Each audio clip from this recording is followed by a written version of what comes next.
Welcome everyone to news. I'm sorry to the Not chat. news on the flip side. I know I'm Welcome to the trying to give chat. y'all the wrong show tonight. I apologize for that, ladies and gents.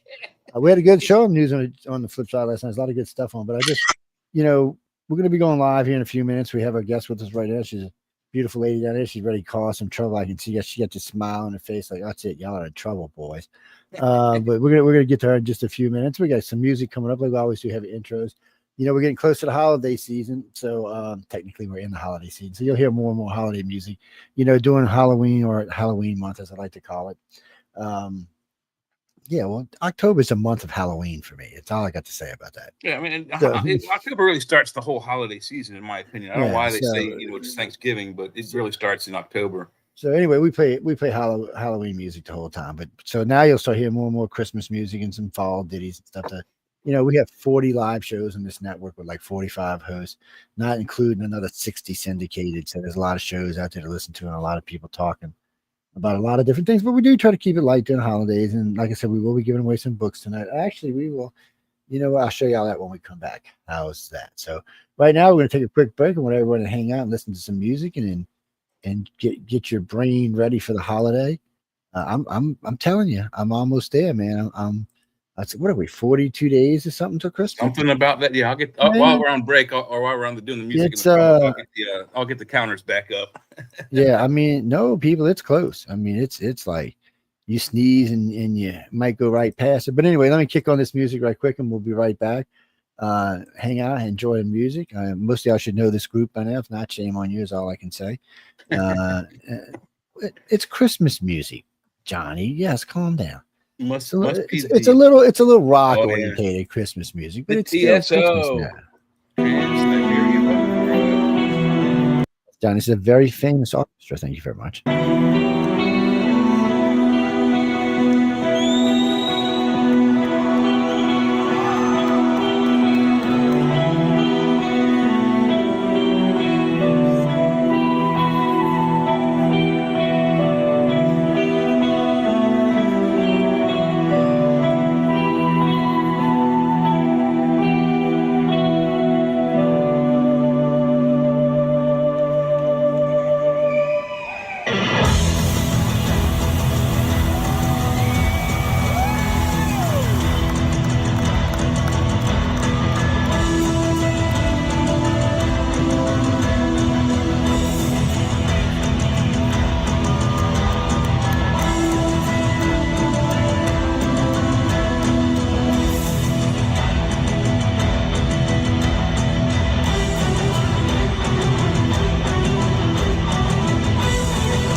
Are you ready to explore the unknown? Dive into the world of the strange, mysterious, and unexplained with Eerie Expeditions Magazine. Each issue is packed with spine-tingling tales, cutting-edge paranormal investigations, and exclusive insights into hauntings, cryptids, UFOs, and more. Whether you're a seasoned investigator or just love a good ghost story, Eerie Expeditions Magazine has something for you. Join our growing community of truth seekers and adventure lovers. Subscribe today at EerieExpeditionsMagazine.com and unlock the secrets of the supernatural. Are you ready? That's EerieExpeditionsMagazine.com, where the extraordinary is just a click away. Dare to discover.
Just like a little Beethoven to kick off the night.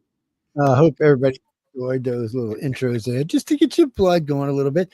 You know, people always tell me, Joe, you used to always play the classics. Well, we still play the classics. It's just sometimes they're amped up a little bit. Those guys were pretty classical. Trans-Siberian. I No, saw it's the an concert orchestra, before they got it's into light shows and all. They're very, very. I mean, they don't. I mean, they play Jimi Hendrix and they do Led Zeppelin and stuff, but they're very, very good, and they're all classically trained musicians.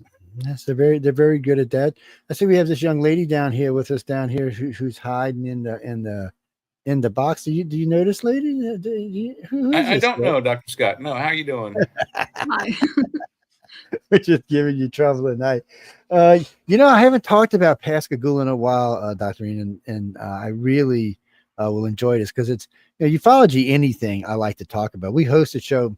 Somehow or another, they didn't when they originally sent out the original email to you. We host a show called UFO Undercover on Wednesdays. It's just pure UFO stuff, and it's almost. What is this, 2025? So it's 28, 29-year-old show. It's been around for a long time. Wow. And anybody's been on. So it's a great show. So I have to get you back on it. But this is a chat. This show is a different format. It's an audience-driven format. Averages between 3 and 5.5, 5.6 million listeners. It's a lot of fun to talk on. So Dr. Irene, what let me ask you this. What first off, because I'm gonna get you to tell us the title on your book in just a second, but first question is what possessed you to even write a book about anything extraterrestrial related? Well, I always wanted to be an astronomer, but Me they too. didn't hire females back then. And so I went into other fields. But now I can do ufology, and it's as close to astronomy as I'll ever get. So I know what you're saying. I know what you're saying. It definitely gets you into the stars, that's for sure. Well, I mean, any good ufologist is at least an amateur astronomist. I mean, I started taking astronomy in 4-H in high school, and actually even before then, that and photography, I love both of them. It's just I got sidetracked when I joined the military. Leave it at that. But anyway, it's what it is. But I want to say I was 8 or 9 when Pascagoula happened. There was a weird thing that was going on. There was a wave of UFO sightings that had happened down in the South. And then there was this thing with the Pascagoula guys and the contact thing. And then I remember they decided to release these blue and green clouds to try to attract the UFOs. Even then, I mean, I was just a kid. And I'm thinking, this just doesn't seem like something that's real smart. But hey, I was a kid, so who am I to question adults? I was a child at the time. But I remember the case fascinated me, and I remember, it was dealt with as much fascination as it was skepticism. But unfortunately, times change in our country, and ufology is one of the things that sometimes is more acceptable than others. Like right now, it's coming into its kind of own and becoming more acceptable. And even through the 60s and 70s, it was a little bit more acceptable than it was in the 80s and 90s, where everybody thought you were just nuts. Well, in the 80s and 90s, it was more of a cash cow. I mean, every show that had a mystery subtitle to it, Unsolved Mysteries, Believe It or Not, That's Incredible. Any of those shows from the mid 80s and on forward, they just used these kinds of paranormal stories to garner, viewership. Really, I mean, they didn't treat it as a serious subject. It was more of like a pastime. So you start looking in this. If I ask how old you were when you started looking into, I'm always curious because I started pretty young. Unfortunately for me, I started running into people who kept telling me they were seeing strange things in the skies, and I couldn't say they were all crazy, so I had to look for myself. But because like you, I had at a young age, I really had a big thing for astronomy. I liked looking at the stars, and back then, to be honest with you, there were a lot more stars to look at. The skies were clear. There just was. I mean, even where I live right now, we had a place not far from here when I was a kid. If you looked up the sky, you could see the Milky Way. If I went outside and looked at my sky, it'd be a pretty sky, but nothing like it used to be. One of the most profound moments in my life, I was in New Orleans 10 days after Katrina. I was sitting out on my front porch, and we had generators running the house. There was nobody around. There was no lights anywhere. And I looked up at the sky and saw this insanely deep Milky Way crossing across the crescent of the city. And I was thinking, I've lived here my whole life and had no idea that sky was up there. Not even remotely knew that sky was up there. kind of Yeah, sad when you get right down to it. When you get out to Utah, Colorado, big sky country like that, it's the amount of stars. It's phenomenal. Then the most recent rover photos, they aimed the cameras on the Mars rovers straight up during the night, and there's no atmosphere there, or very, very thin atmosphere, if any at all.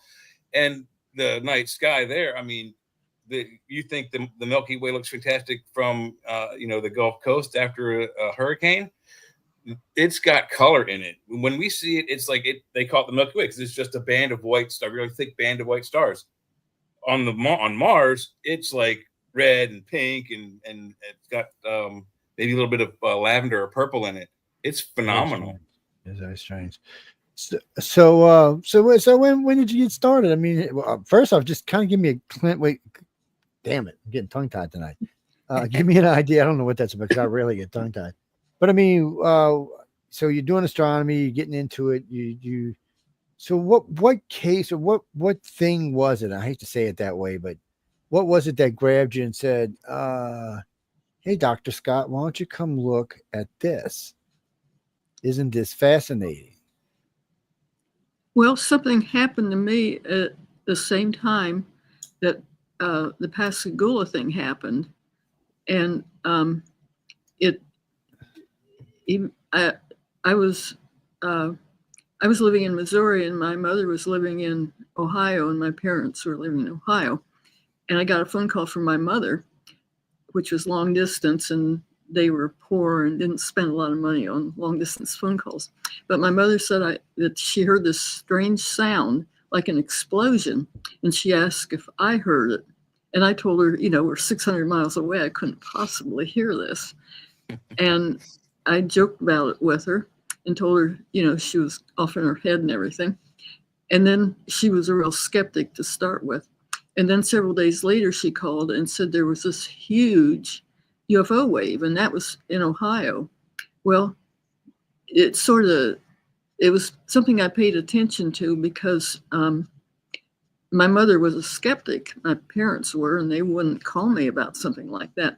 And so many years later, I went in a library, and I decided to try to find when she had heard that noise. And I thought it was the middle of October sometime. And there were all these newspapers and things, and I couldn't imagine that I'd ever find it. And I started looking, and I found it. There was this strange sound. And at that time, it also had articles about this abduction in Pascagoula. And I didn't pay any attention to that. I just paid attention to the sound. And I did a lot of research on that, and even had a state seismologist help me with it and published about this strange sound. Well, then, which was the same time as Pascagoula. But then years later, I had written a book on UFOs and submitted it to Philip Mantle of Flying Disc Press. And he had later published a book by Charles Hickson about Pascagoula. And then he had contacted Calvin Parker. And Calvin Parker he actually, with Calvin's wife, encouraged him to come out and talk about it.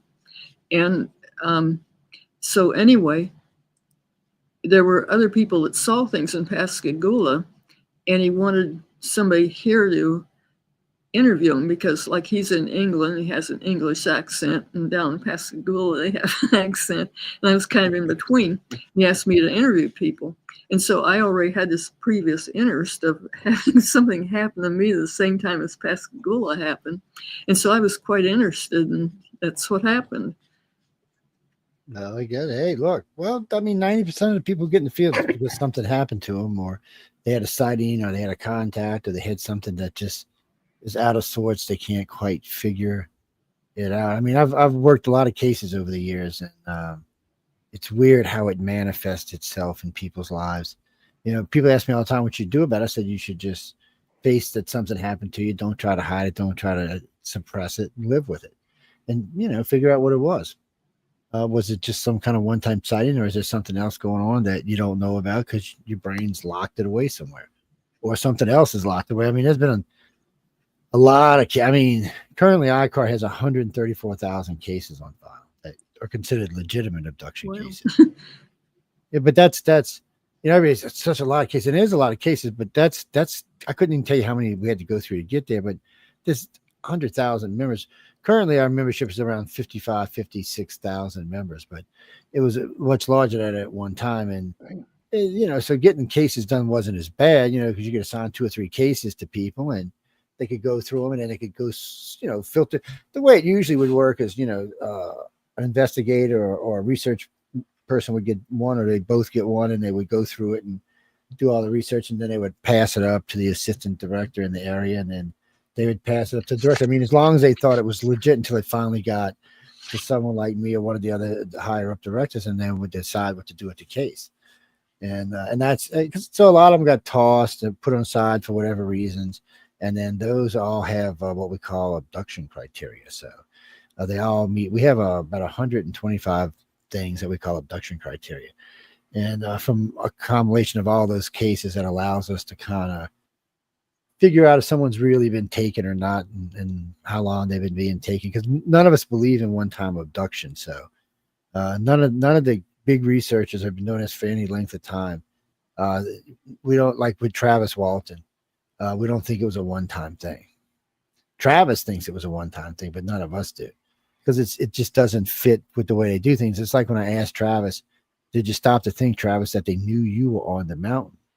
He's like, "Well, what do you mean?" I said, "Dude, you're up there with a damn chainsaw in the middle of the evening." I said, "You don't think they knew you were on a mountain?" And I said, "We're talking about extraterrestrials with advanced systems that you really don't think they knew you were on a mountain. And you're coming in that big, noisy, squeaky truck at nighttime, lights flashing all over you, and you don't think they didn't know you were on the damn mountain?"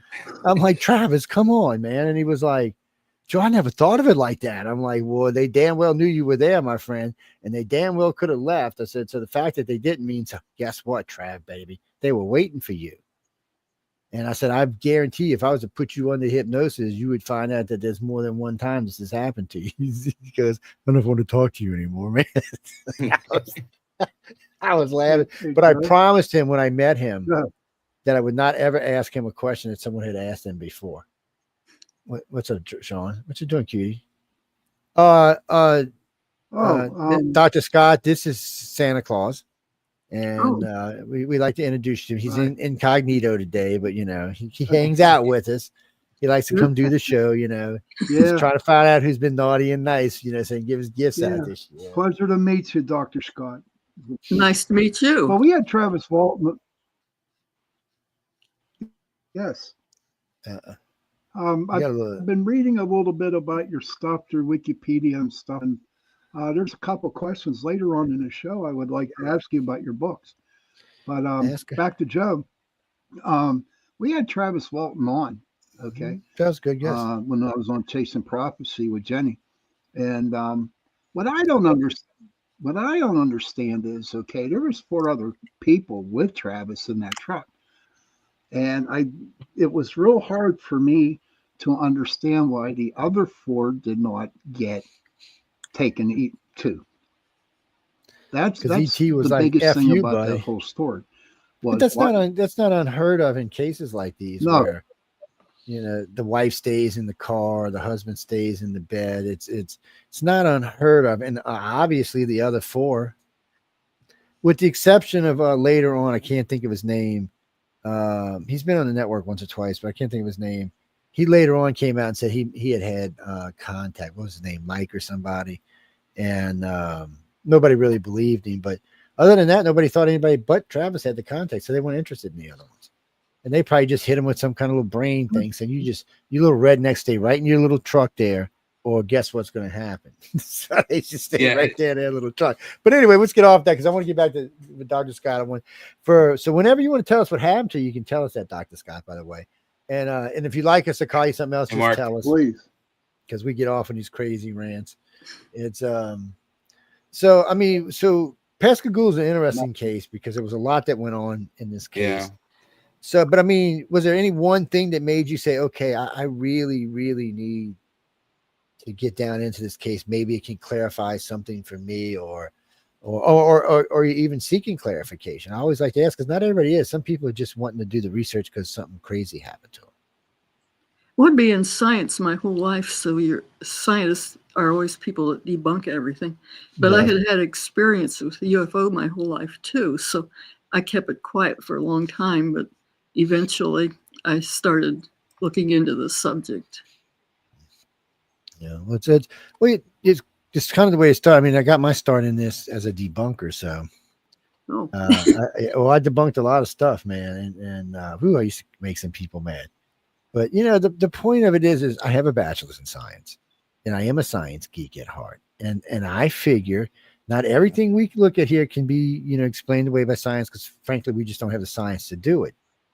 But there is science does apply to a lot of what goes on in sightings and in UFOs. One of the first things I learned aboard the USS Nimitz was advanced aircraft recognition. So when I'm standing somewhere and I see something in the sky, I got a pretty good idea of what it was. And if I can't identify it, you got to stop and think.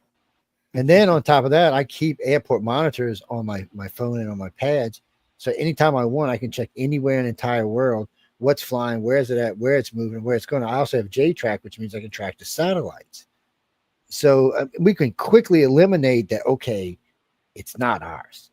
We just looked at everything that could make it ours. The weather's not there. There's no problem with the weather. There's no weird electrical anomalies. It's just some weird stuff going through the sky, or what's going on. And now you've looked at both J-track and at your airport monitor, and there's nothing flying in the skies, but yet there's something in front of your face right there. You got something. You can stop back and go, yeah, okay, this is hardcore science here. We got you. But you still can't prove what the hell it is, but you can prove it's not ours. That's a big step in the right direction. I make a lot of science people crazy. When we worked out the blood type study thing, I probably sent some hematologists over the edge. I probably did. I did.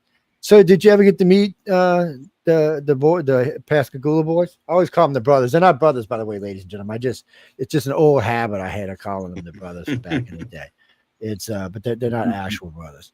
I know there was a lot of emotion back in the 70s and 80s with them. I'd met them a couple times here and there, just different conventions and stuff like that. And there just seemed to be a lot of like twisted up, tangled emotions.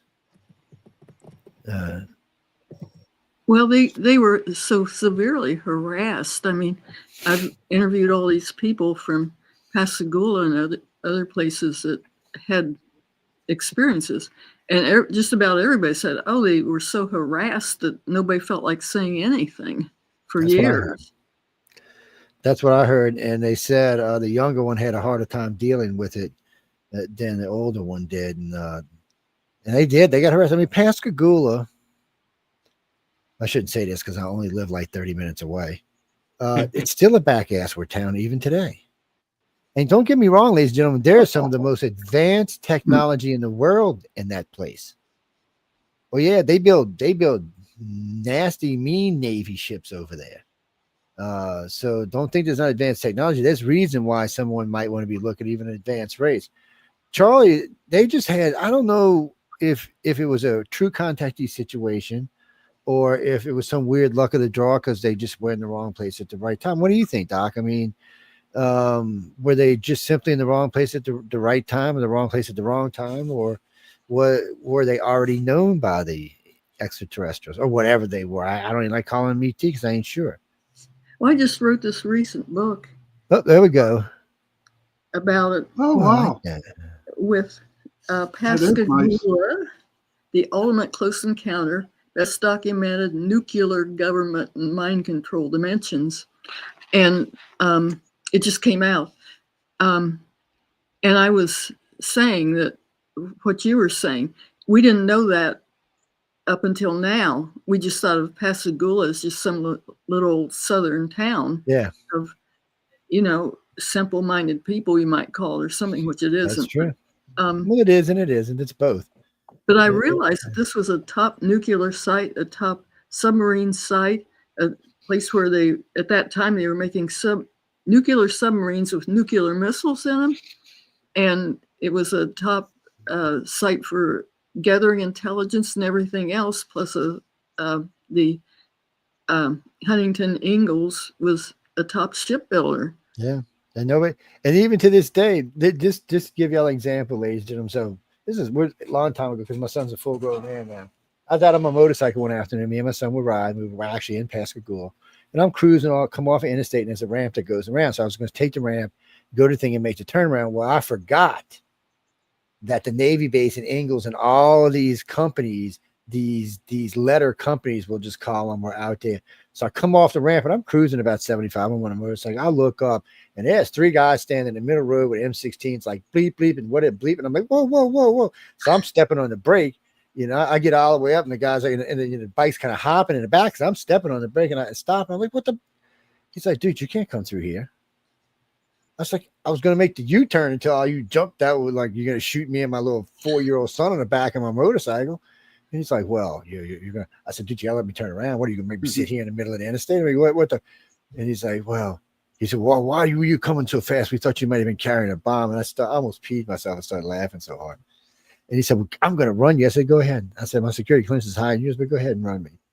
And they said, made me pull on the side, turn off the bike. I'm sitting there. And he said, wait, somebody wants to see you. And I'm like, oh, blink.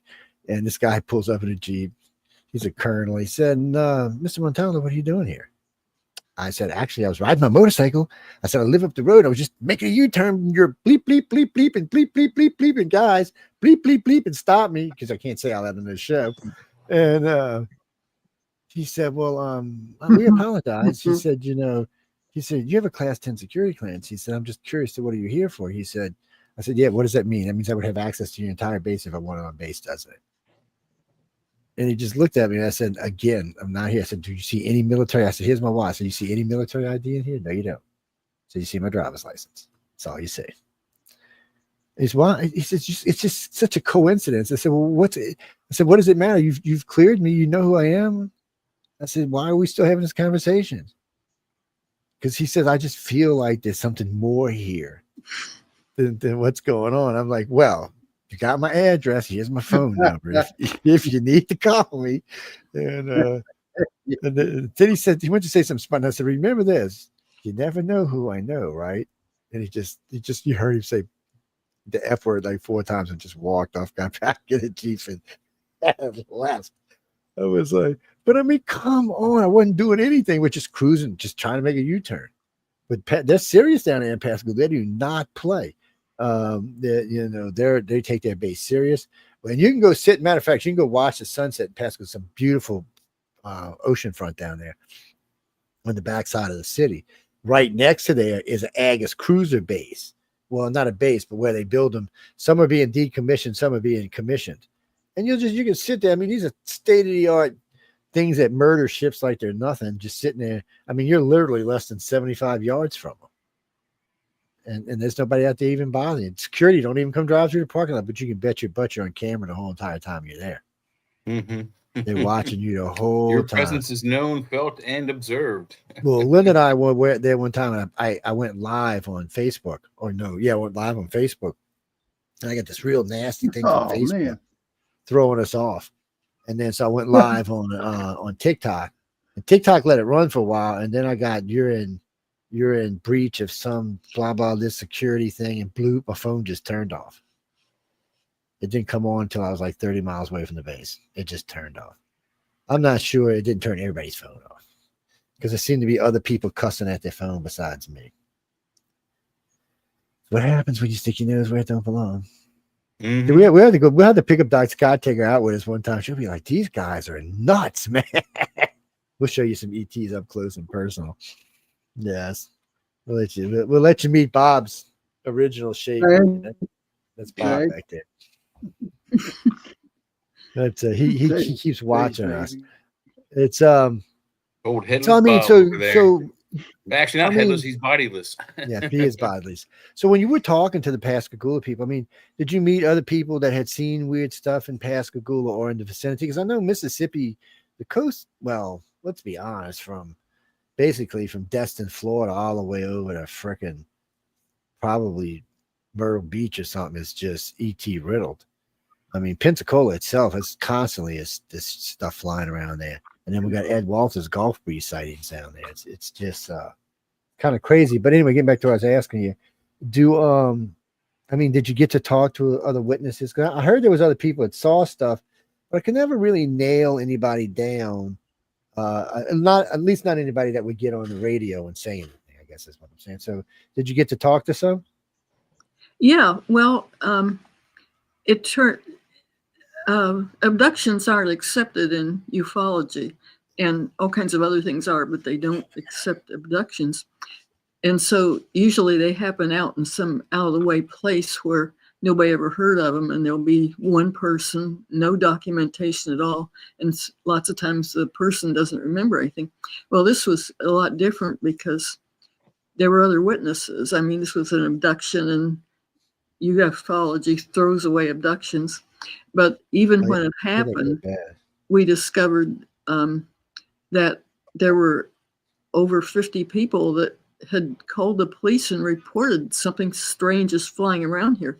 And they wouldn't have been influenced by anything because it was when this was happening, when the abduction was happening, well, other people were reporting it. And so there were about 50 people then. And since then, the government is kind of a little bit, tiny bit more open-minded than it used to be when it said UFOs don't exist, you're crazy. And so I've interviewed, I think, over 50 people that have had UFO sightings or experiences, and a fair number even that night that it happened, they saw something. So yes, it's not like a typical abduction because there were a whole lot of other witnesses. And we wrote another book recently with Philip Mantle, and I wrote Beyond Reasonable Doubt. And we're saying we had enough evidence to convince a court that something actually happened because of all the other witnesses. That always helps. When I got into the field, like what you found, that abductions was very socially unacceptable in the field. Matter of fact, people made fun of it, and anybody associated with it, they didn't want to talk to. If a witness said they had like a close encounter up close like that, they wanted to say they were crazy or they were here, this, that, or the other thing. It was hard. I remember when I first decided to do abduction research, it was hard because a lot of people gave me trouble about it. Matter of fact, Paola Harris, but her real name's Paola Harris. She quit talking to me for 2 years because right in the middle of one of our conversations about who we were talking about, I started talking about alien abduction. She didn't want to talk to me. She said, "Joe, you can't talk about alien abductions in ufology. It hurts the field." Well, no, actually, people, abductions is what makes the field. Chasing lights in the sky, you'll never get to the truth. You chase lights in the sky till you fall on your face, you're not getting to the truth. Short of catching Mr. E.T. and dragging him into the White House, you're not getting to the truth. Yeah, how are you going to capture technology that's millions of years in advance of ours? You're only getting through the truth through either contact with ET or government contact who's had contact with ET. There is no other ways. That's why I always tell people when they ask me, "Do you believe in extraterrestrials?" I always say no, because we're not talking about God. We're talking about extraterrestrials. You've either seen the proof or you haven't. You've either seen enough evidence that you know it's real, or you just haven't. It doesn't seem to be any in between ground. But it was hard. I mean, it was really hard. So I know, like for you, starting back then, what year was Pascagoula? 1973. Was it that young? God. 1973. I was a freaking puppy, man, and I'm old, people. Yeah, I was. Let's see, I was 7. I was 11 years old. I was 11. 7. So I was 11 years old. But I mean, it something that stuck in my head. And then as I got into the, I'm sorry. After I got out of the military and really started getting into the field, that was a case I had an interested in, and Dr. Scott. A lot of the other, Pascagoula was one of the only cases I didn't rewrite. A lot of the other cases I got involved with because there was such poor investigation. I rewrote a lot of them because, I mean, I came in first off with a bachelor's in science and advanced avionics and advanced electronics with aircraft recognition voice stress analysis, body language, and facial recognition. It was all part of what I did. So coming into a field for me, I was probably am the only really person that's qualified to look at UFOs and alien abductions, at least that has a degree in it. Everybody else has degrees in other stuff. So I've always said it should be treated with science. Don't get me wrong. There's always going to be stuff we don't understand. There's going to be stuff that are going to be on the fringes because we don't understand it. But it doesn't mean it's magic. And it doesn't mean it's demons. It just means we don't understand it. I don't know, but the fact that people were even talking to you in 73 was a cool thing, because I guess that was before the real time of let's not talk about UFOs. So, I mean, how many people said they had, let me ask you this, did anybody besides Parker and Hickson see the aliens themselves? Yeah. The now, first. we don't want to get. No, I'm sorry. Go ahead. I interviewed the people after 2017 or so. The other people had called the police and the other authorities back in 1973, but when I started interviewing people, it was recently in the last few years. But the first person I interviewed was called Maria Blair and her husband and Jerry, and they were across the river from where the abduction took place, and he was going out to in a supply boat to the oil rigs or whatever, and he was waiting for his boss to come so that they could both get in the boat and leave. And there was a pier, and Calvin had been on YouTube describing his abduction, and the daughter of these people had written into the YouTube thing and said that they know something happened because their parents watched it. And it turned out that they were on the other side of the river from when it happened, and they had seen some activity, and then later figured out that that was the abduction. And so they could kind of watch it, but they hadn't said anything to anybody because people didn't talk about it then. And so anyway, she said that what she saw was that there was this thing flying around over the Pascagoula River and over the area. And she thought it was an airplane, and she thought, this pilot doesn't know what he's doing. He's lost. He's just flying around. And she said that then her husband decided to go to the boat, ship, and put his clothes in it. And so it was about 9 o'clock, and they were walking down the pier, and she was behind him. And this thing flopped up that looked like a person right in front of her on the pier. And then it flopped back down. And it looked like a person, but it didn't come back up to breathe. And she was just really, really emotional about that. Then she went to the ship, and she didn't come back until about 12. And there were two light bulbs that went off in my head. One is she was really emotional about this thing that flopped up on the pier. And she didn't seem to be able to account for what they were doing on the ship for 2 or 3 hours. And so I kept in contact with her. And a couple years later, her husband became very sick and unfortunately died later. But he went on on a ventilator. And right before that, he told her that they had been abducted. And she didn't know anything about it until then. But this was her husband telling her that they had been abducted and that he hadn't told her about it.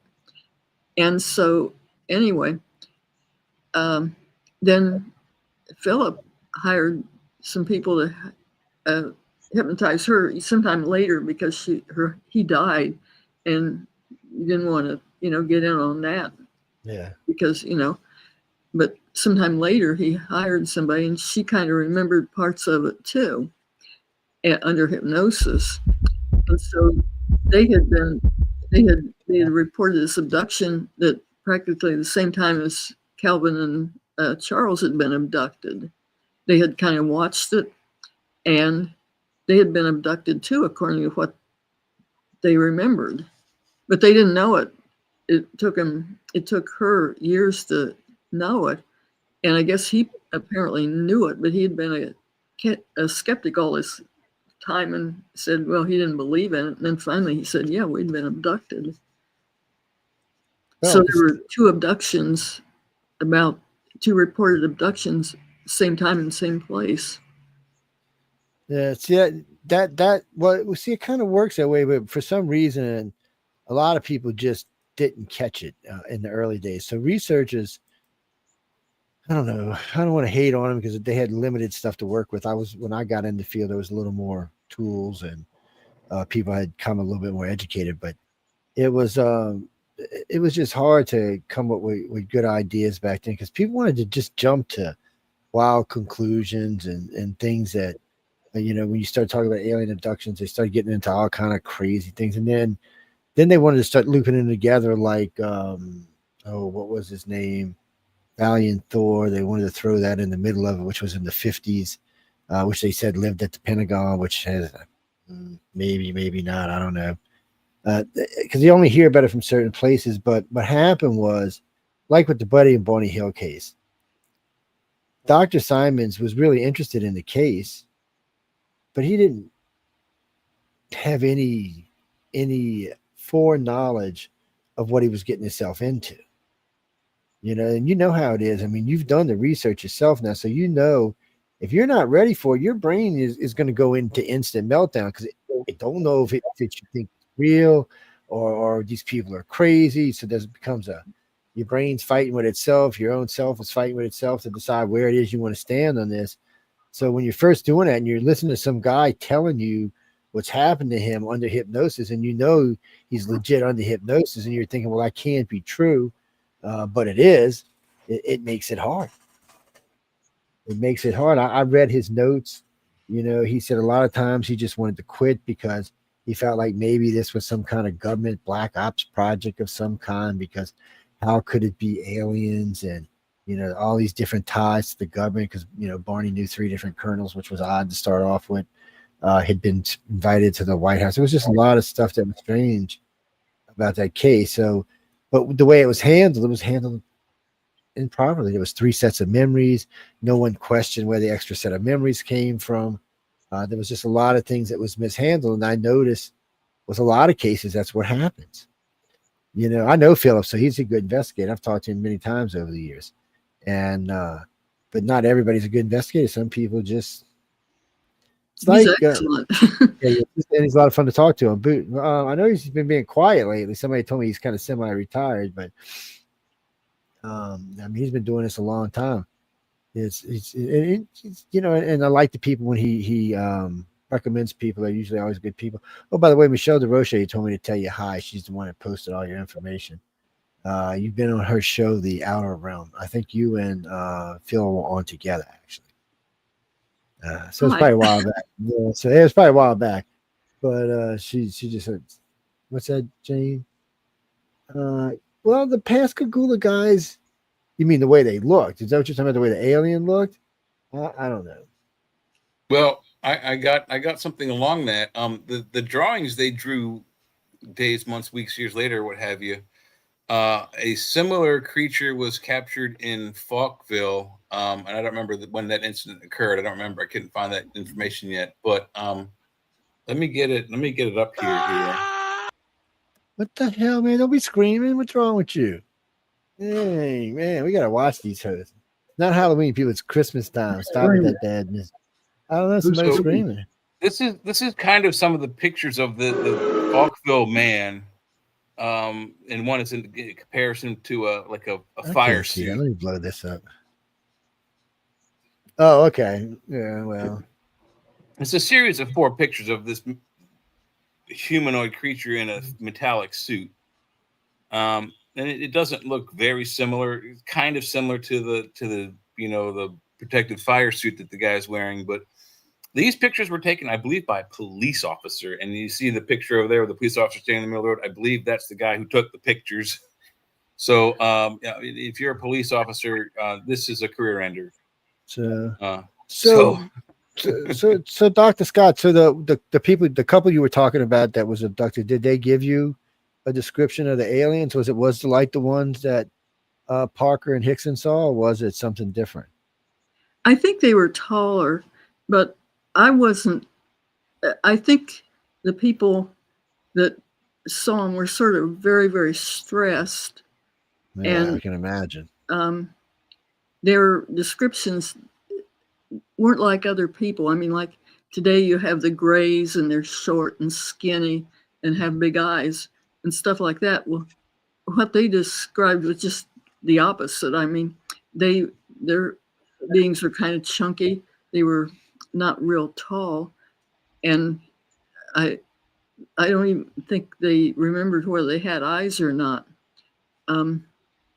They didn't look anything like any of the other reports, and that made me think they were sincere, because if you're going to hoax, you would look up what aliens look like. Yeah, well, that's true. Their description was different. Well, the very first time I heard this, I mean, like I said, I was 9 or 10, but the very first time I heard it, I distinctly remember to myself that I felt like, well, maybe it was some type of robots, because something about, I was listening to him on a radio show late one night, might have been Coast to Coast, and he was talking about it, Parker was, and I was like, I mean, Hickson was, and it just kind of sounded like it might have been some type of like Robbie the robot or something. I can't, well, yeah, that was their impression, that these were robots. And I've looked through, I have in my book, I've looked through this recent book, a lot of abductions, and in a lot of cases that it wasn't apparent to start with, the beings seemed to be almost identical, just like they were manufactured robots or something. At that time in 73, I think everybody thought, these were beings and things. And yeah, I do remember him saying people thought they were thinking they were aliens, and the whole time I was thinking, no, they're robots. But like I said, again, I was a kid. What did I know? Well, yeah, well, I mean, even so, back to 73, we didn't even have a robotics technology that was even near as what it is today. So, I mean, robots we had back then would not have been autonomous. Yeah, they had the impression they were robots back then. Yeah, alien robots. Yeah, it's they could have. Well, I mean, I guess it could be, from a top secret special access program. Yeah, because 70s, I mean, they built what was a robot for Lost in Space, and then they built a robot. Well, they built a robot for the one Forbidden Planet first. Yeah, Forbidden Planet was the robot was called Robbie the robot, and it was operated by a midget that sat inside the chest, and he made it walk and talk and all that. Well, what I'm robot saying B9 was also operated by a midget sitting in the chest piece of it, but it only rolled on tractors and was modeled after Robbie. It was kind of similar looking, but distinct enough that you put them next to each other, that you can see that they're not even near the same. But what I mean is, by the time we got to 73, we had RC, so that means that means we could have had a robot. It wouldn't have been autonomous in the fact that it was AI, but it would have been autonomous in the fact that you could be sitting in the craft, with your little joystick running it around, doing whatever. I mean, as far as humans go. But from the way that they described it, and they described the craft, and it distinctly sounded like this was an extraterrestrial race that, for whatever reason, didn't want to mess with these two rednecks without the robots.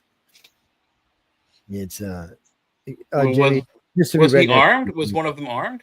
I don't know. I don't remember. I don't remember anybody saying anything about guns or anything.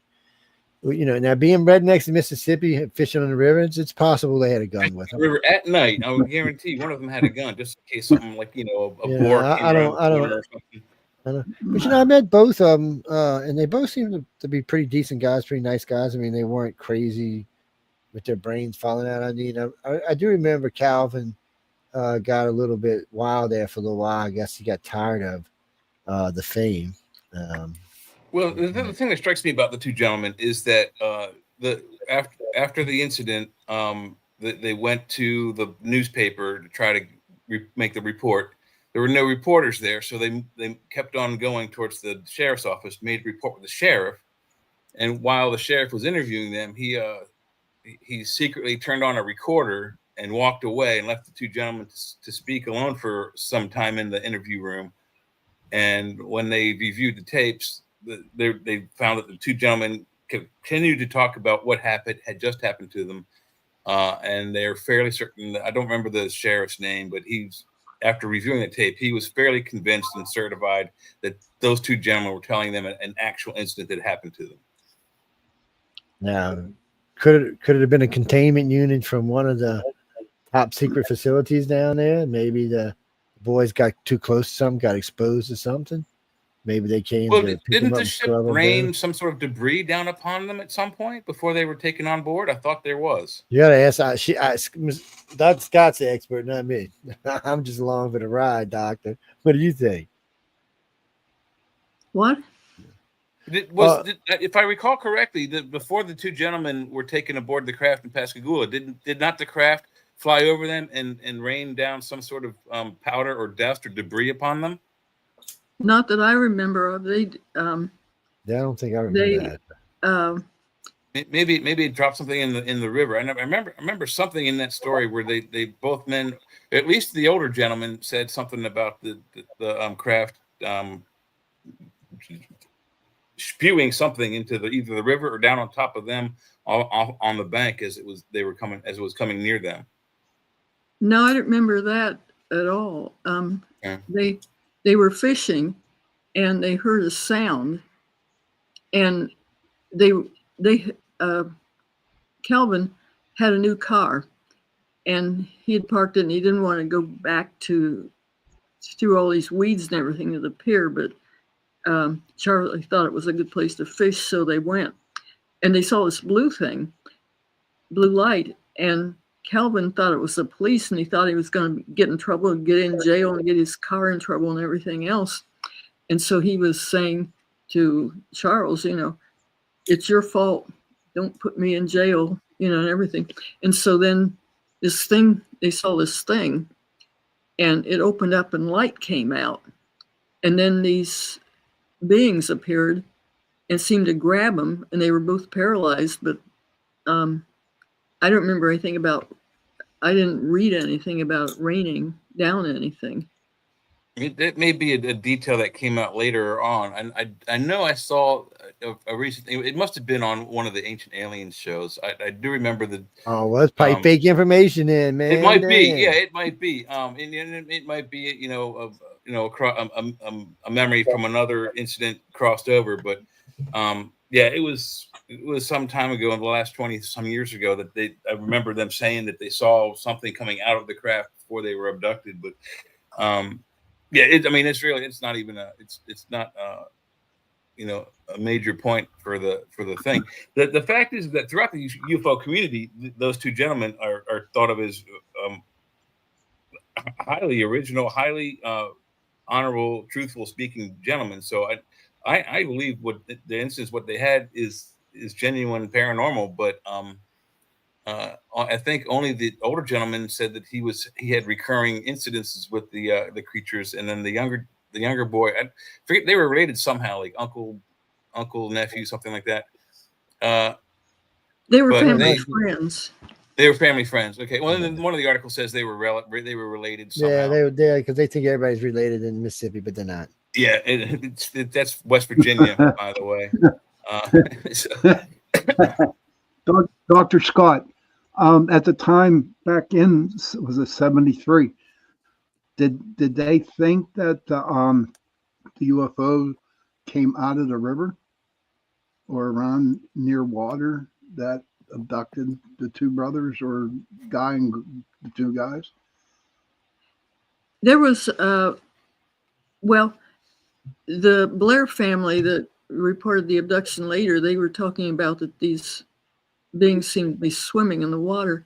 But then what made the news at Pascagoula about a month later, on November the 6th, was that a sighting of a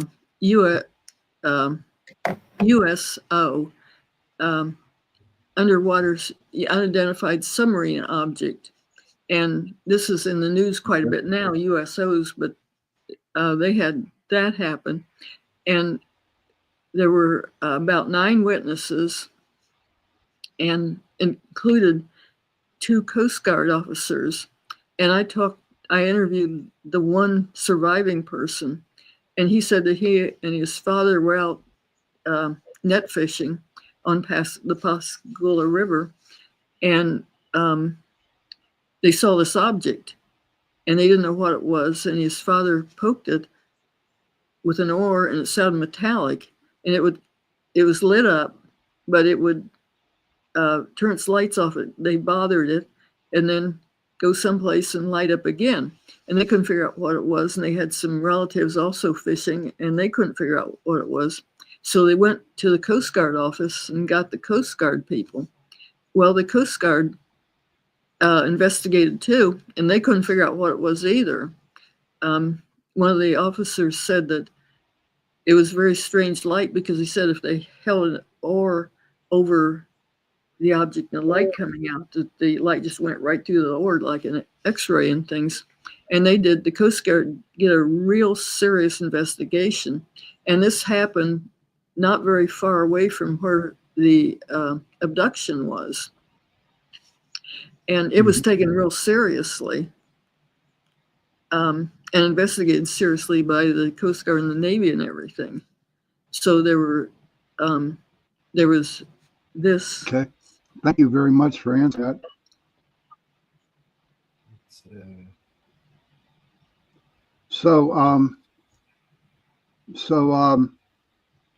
So back then, there had to be a lot of USOs underneath the water, correct? Well, there was another observation. I think it was before that, where 2 people that were working on a ship saw a sort of a fleet of, I think there were 6 objects float up the river and then back down too. So there were other things there. Well, it seems to me that with some of the recent stuff that came out from ATIP, that it seems to be where there happens to be a U.S. naval presence, particularly in an advanced weapon system like the Aegis system, which seems to be somewhere near Pascagoula. There's a USO base, a UFO underwater base. You got over out in San Diego, they were way back in the late 90s and early 2000s when the Navy was testing certain weaponry, sonic weaponry underwater. They were running out of that base in San Diego. And that's where those ATIP videos came from. They were flying over and outside the area of San Diego Ocean where they came across those Tic Tacs and gimbal videos. So it seems there's some parallel activity with both the UFO and U.S. Navy advanced weapon systems. let me give you the dirty lowdown on it now. So Pascagoula is very interesting, but Pascagoula, by the way, the crow flies is about 30 minutes from Pensacola, where the Naval Air Station is. Yeah, Top Gun. And then it's only where the crow flies less than 45 minutes from Eglin Air Force Base, where all the non-nuclear weaponry in the United States is tested. One of the largest bases in our country, hidden, nestled in the middle of the swamp where you can't get to. They got runways back there that don't even have roads to them. There's 84 runways on the base, and like half of them, there's no roads to. There's no way to get to them. You land there, I guess there's an underground facility or some kind of underground tram or something. Yeah, you're not. There's no road going. It's very strange to see. It's where we get the picture of that saucer right there in the beach. But the reason I bring it up is because there's an underground. So through abduction cases, there's an underground facility in Pensacola. Well, actually in Gulf Breeze. Navarre is probably where it really is, and that's where Eglin is. So on a bunch of cases we've gone through, we found that quite a few abduction cases lead back to Navarre Beach, Gulf Breeze area. Vacation is coming in and missing days of their vacation, 5, 6, 7 days, where they've been taking people for no reason. All of a sudden decided to get up. Hey, baby, get the kids. Let's go to Gulf Breeze for a month or a week or 2 weeks, and come back with no pictures, no nothing, and hadn't spent any money. Other than the hotel room. That's, stuff like that just don't happen. Florida's expensive, and you don't go there and you don't spend money. It's just not something that's going to happen. So there's a lot of cases down there, a lot of cases where people get up in the middle of the night, get in their car, drive down there, come home with all this mileage on their car and sand all in their car, don't remember any of it. So there's a lot of weird stuff, but the point is Pascagoula is basically a throne stop away from Pascagoula, and on an underwater UFO, it's probably less than 4 minutes. It might not even be that far with an underwater UFO. The way I've seen the ones moving Pensacola coming out from the back bay, Mobile ain't but 20 minutes away by boat. So it's got to be less than a minute away by UFO. So you're right there. I mean, it's basically, and it may, as far as we know, the whole base is tied together. We don't know. There's always been a rumor that the Pensacola base, the Pascagoula base, connects to the Pensacola base, which connects to the Eglin base, which connects to the Mexico City base. And the Mexico City base is in the middle of a freaking forest. It's like takes 5 hours to drive across, and right smack in the middle of that forest, first sign you see, you've been driving for like 2 hours, you see a sign. Biological chemical testing for the U.S. Air Force, turn right. Then about another hour down the road, on the other side of the road, you see the same exact sign, but on the other side of the road. It's creepy. And sometimes you'll be on that road. We were back there one time. We had to have gotten them. We didn't see anybody for like 5 hours. Nobody. And it's a busy highway, and just nobody. You're just driving through the middle of one of the big funky swamps in Florida, just cruising along. I forgot the name of the base down there, and but there's NASA and Air Force and Navy have bases all up and down Florida. So it's all, as far as we know, it's all interconnected.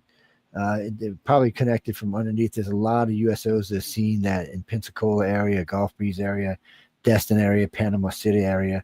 Those seem to be hotspots. There's a place in St. Joe where the water comes out of this river. And there's a prison up the way from there. They said they've seen these weird orbs that come just when it's high tide. They see the orbs come. They're just big glowing orbs. They said about 15 feet around, just come shooting out through the water and zip out into the Gulf, and they're gone. It's right there between St. Joe and St. George Island. There's a lot of stuff happens in Florida. I mean, we've personally seen a lot of stuff down there. We've talked to a lot of people who've had the girl with the grays in her backyard. That's just so freaky.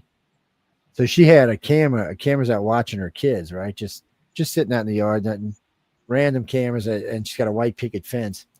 And it's in the evening, and you notice something moving, and you see something else. There's grays peeking through the white picket fence. And you got to actually look to see them. That's the freaky part. Do you have that video? Throw it out. I don't have it on this computer. I know that. It's not stuff I keep on here. But it's still on the internet. You can say we posted the internet years ago. It's still out there.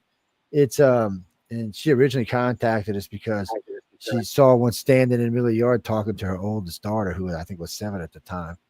And she just freaked out. And she said the dog seen it, jumped over the gate, hauled ass into the thing, knocked the daughter over, and then just stopped and stood there and didn't even growl at the alien. He said it just stood there like almost like it was frozen.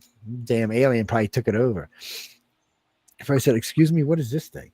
and then stopped whatever it was doing. But there's some good video out of there, and there's some other good stuff out there that, they've got those videos down there. They got the surfing alien things down there. They got all kind of weird stuff that's happened in that area. And like I said, Pascagoula's right there. And I'm only on interstate. I'm 30 minutes from Pascagoula, where I'm at right now. I live in the Gulf Coast. I live on the beach in past Christian, Mississippi. Yes, and this is another spot that has a lot of activity. Right where I live in a hot spot. They see stuff flying all over around here. Matter of fact, one of the best cases I ever got to work, my son had seen something weird, like a block from where I'm living right now, right out on the Gulf. But a couple of months after that, we were sitting out there, and my son said, "Oh, they're back." I'm like, "What the hell are you talking about, you little shit?" "Oh, my bug-eyed friends are back." I'm like, "Dude, stop." All of a sudden, you see this thing coming out the water. It's just lifting straight out the water, green, water's running off, sparkling. It just kind of came up and floated. It was a cloudy, gray night. It just kind of floated over, got over the beach, kind of floated over, got over the highway, just kind of floated down the highway for a little ways, floated right over the top of 2 state troopers with the cameras on, and kept on floating, and then it was gone. Well, these guys contacted us, and they wouldn't let the video release until they retired. They retired a couple of years ago, so they released it, but it was crazy spooky. It went all over the place, went viral, and you can't find it for nothing now. Nothing. And when I talked to the oldest officer, I'm not going to mention his name, he said he was forced to sign a non-disclosure agreement and not to play the video ever again. So somebody scrubbed it off. I imagine if you looked hard enough, you could probably still find a copy of it floating out there. But they scrubbed it. It's not even the first time they've done something like that. They just Why does the government do that, Joe and Dr. Irene? Why do the government always stop this from being out there? This is, to me, this is the 21st century. Okay, we're not dumb, you know. All kinds of stuff has been put out about UFOs. Why does the government still keep a tight lip on it? Well, I think when it started back in 1947, not everybody had seen UFOs, and the government sort of classified the information and put it under the military as foreign, which they interpreted, you know, from other countries. And so it's been classified ever since. And it should have been classified as scientific to start with instead of military.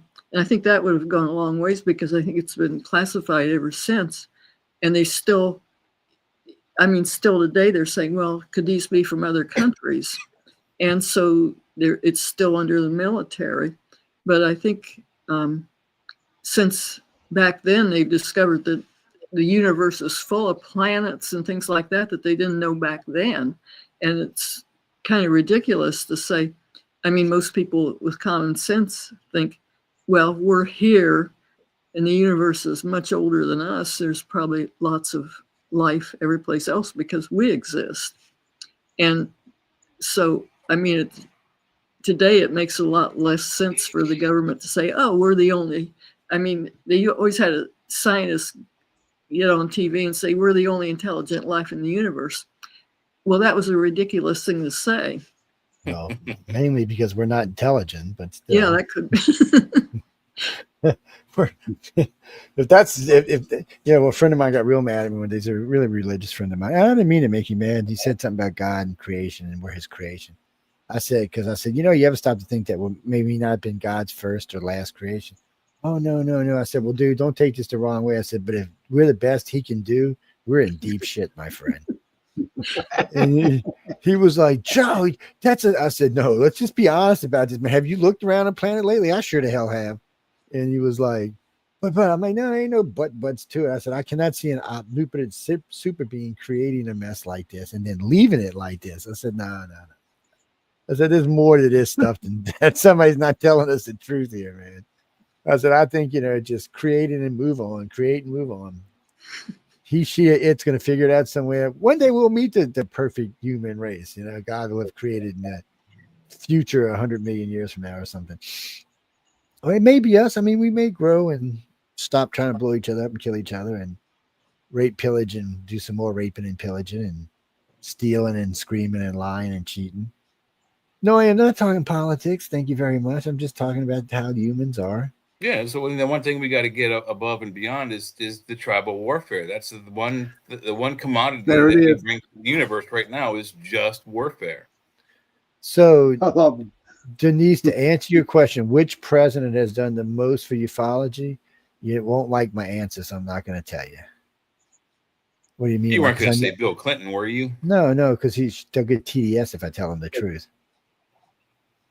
So originally, Trump was the guy who's the one who did the things for Congress to meet. It was in his first term that he started this. Obama wasn't interested in it. He just didn't have an interest in it. Clinton did, but nobody trusted his wife, so they wouldn't tell him. I don't think they trusted him either. No, maybe not, but they wouldn't tell him. And he tried. He even pulled big favors from billionaires to try to find out what was going on. But I remember when he talked to the guy from Pentagon, and Pentagon guy told him, "You don't need to know." He said, "I'm the president of the United States." He said, "You're only here for 2 terms, and that's it. I'm here for 50 years. You don't need to know." And what are you going to tell him? You going to fire him? Okay, but you still ain't going to get to find out. There's that famous speech where Clinton is answering a letter from a kid in the audience, where the kid asked him about Area 51. He says, "I'd really like to know, and they won't tell me either." Well, according to what Ronald Reagan was the first president to be told since before World War II, and he was only Nixon was the one prior to him, was the last one who had a full read in. No. Carter was not read in. No, Carter wasn't. But so what happened was Ronald Reagan. Well, Ronald Reagan was after Carter anyway. Ronald Reagan was brief, but not in his first term. He was alluded to in his first term. According to him in his memoirs, he was alluded to that extraterrestrials were real, but they didn't tell first term presidents. His words.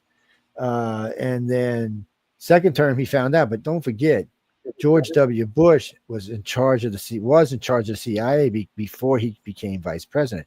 He knew. So he told Ronald Reagan. Ronald Reagan got it then and started making speeches. Hey, look, it's going to take an alien invasion for us to unite. And he started talking about it. He said 7 different speeches. Alien force.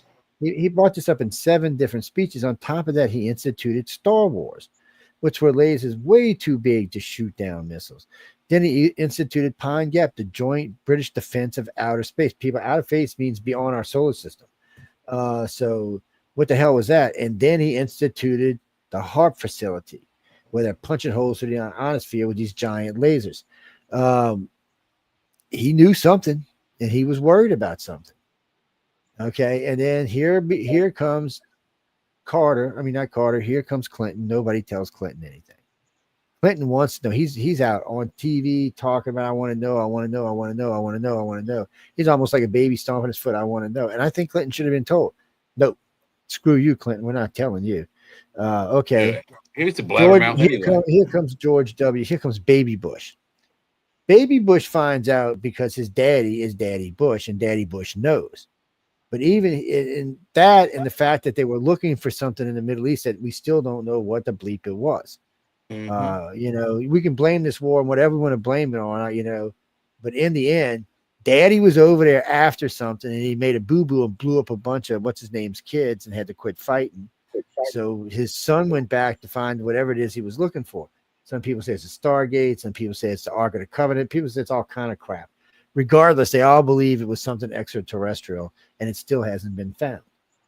But they know it existed because it had been categorized by the Great Alexandria Museum. So at one time they had it, but it had been given out to somebody else. What it is, I don't know. But apparently we were over there looking for it because we didn't really do anything with Iraq or Afghanistan. I mean, we just blew the living shit out of everything and then left. And said, okay, well, whatever it is here, we're not looking. Because think about this. In the Bush's first term, in Desert Storm, they raided every museum there was and broke into every vault, but yet left the artwork. They left the expensive stuff. And the same thing happened again when ISIS had their rampage. They went back through and destroyed those same exact places we went to. I mean, they destroyed the artwork and everything that was left behind. Well, there's something that nobody has whatever this is, and they want it. So we've been over there twice. Now here we go. And like I said, the only reason Baby Bush found out was because it was Daddy, because they wouldn't have told him otherwise. And then here comes Barack insane Obama. Okay, Barack's okay. He's a good guy, but they're not going to tell him. One, he didn't have any political experience, so he was a junior senator. They're like, not even that. He was a junior senator. I think he was a junior senator. He was a rookie senator. He was a junior. He was like 3 years, I think. Actually, I always thought it was like 6 months, but I think last time I checked, it was like almost 3 years. But regardless, he hadn't really made many votes or anything. No, he never went. He never went to and sat in Congress once. But in all fairness to Barack, he wasn't interested. He was asked about it a few times. I mean, now it's on the political thing now. Ufology comes up in politics now. He was asked. He just wasn't really interested. Trump came in. Trump was asked on a political thing. He said, well, Trump said, I would like to know if aliens are real. He said, and then what did he do? The first thing he did was do what? Form Space Command. Why? So he could run roughshod on everybody. Because before, Army's doing this, Navy's doing this, DARPA's doing this, NASA's doing that. Screw that. Somebody needs to be babysitting these guys. So now everybody answers to Space Command. So they can do whatever they want, but they have to inform Space Command about what they're doing. Because the Space Command is now in charge of the Space Force, which I didn't realize that we had a Space Force. Yeah, and I don't think Trump actually started the Space Force. I think he just brought it to public awareness. No, he's the guy who started it. He created it. He started it. It was his. I believe the department actually had started way before, because there's rumors of the Space Force before Trump is even considered running. He's the one that officially made a Space Force. He created the agency himself. It was an agency. That credit does go to him. But I think there's Space Force. No, that's what they were saying, Jay. They didn't have one. The Navy did what the Navy wanted to do. The Air Force did what the Air Force wanted to do. We know DARPA did. DARPA was flying shit all over the place. We know that. But not since Trump, not since Space Command. Now they answer to Space Command. They didn't have to answer to them before. Now they do. So, but Donald Trump is the one that started it. Yeah, he started it. And I met the number 1 and number 2 generals over there, John Goodman. Hey, Joe, we are about halfway through the show. Do you want to give away one of the sets of books right here? Then we'll do the other towards the end. I'm going to have to get Dr. Scott to send me one of her books so I can give it away. But you know what? What do we got? Hold on. Let's give away the book very quick. Dr. Scott, while I'm looking at these books, why don't you tell them, you got a couple of books out, don't you? Why don't you tell the audience about your different books? Okay. Let me see. My first one is, let's see. My first one is UFOs Today, and it's a general book about UFOs.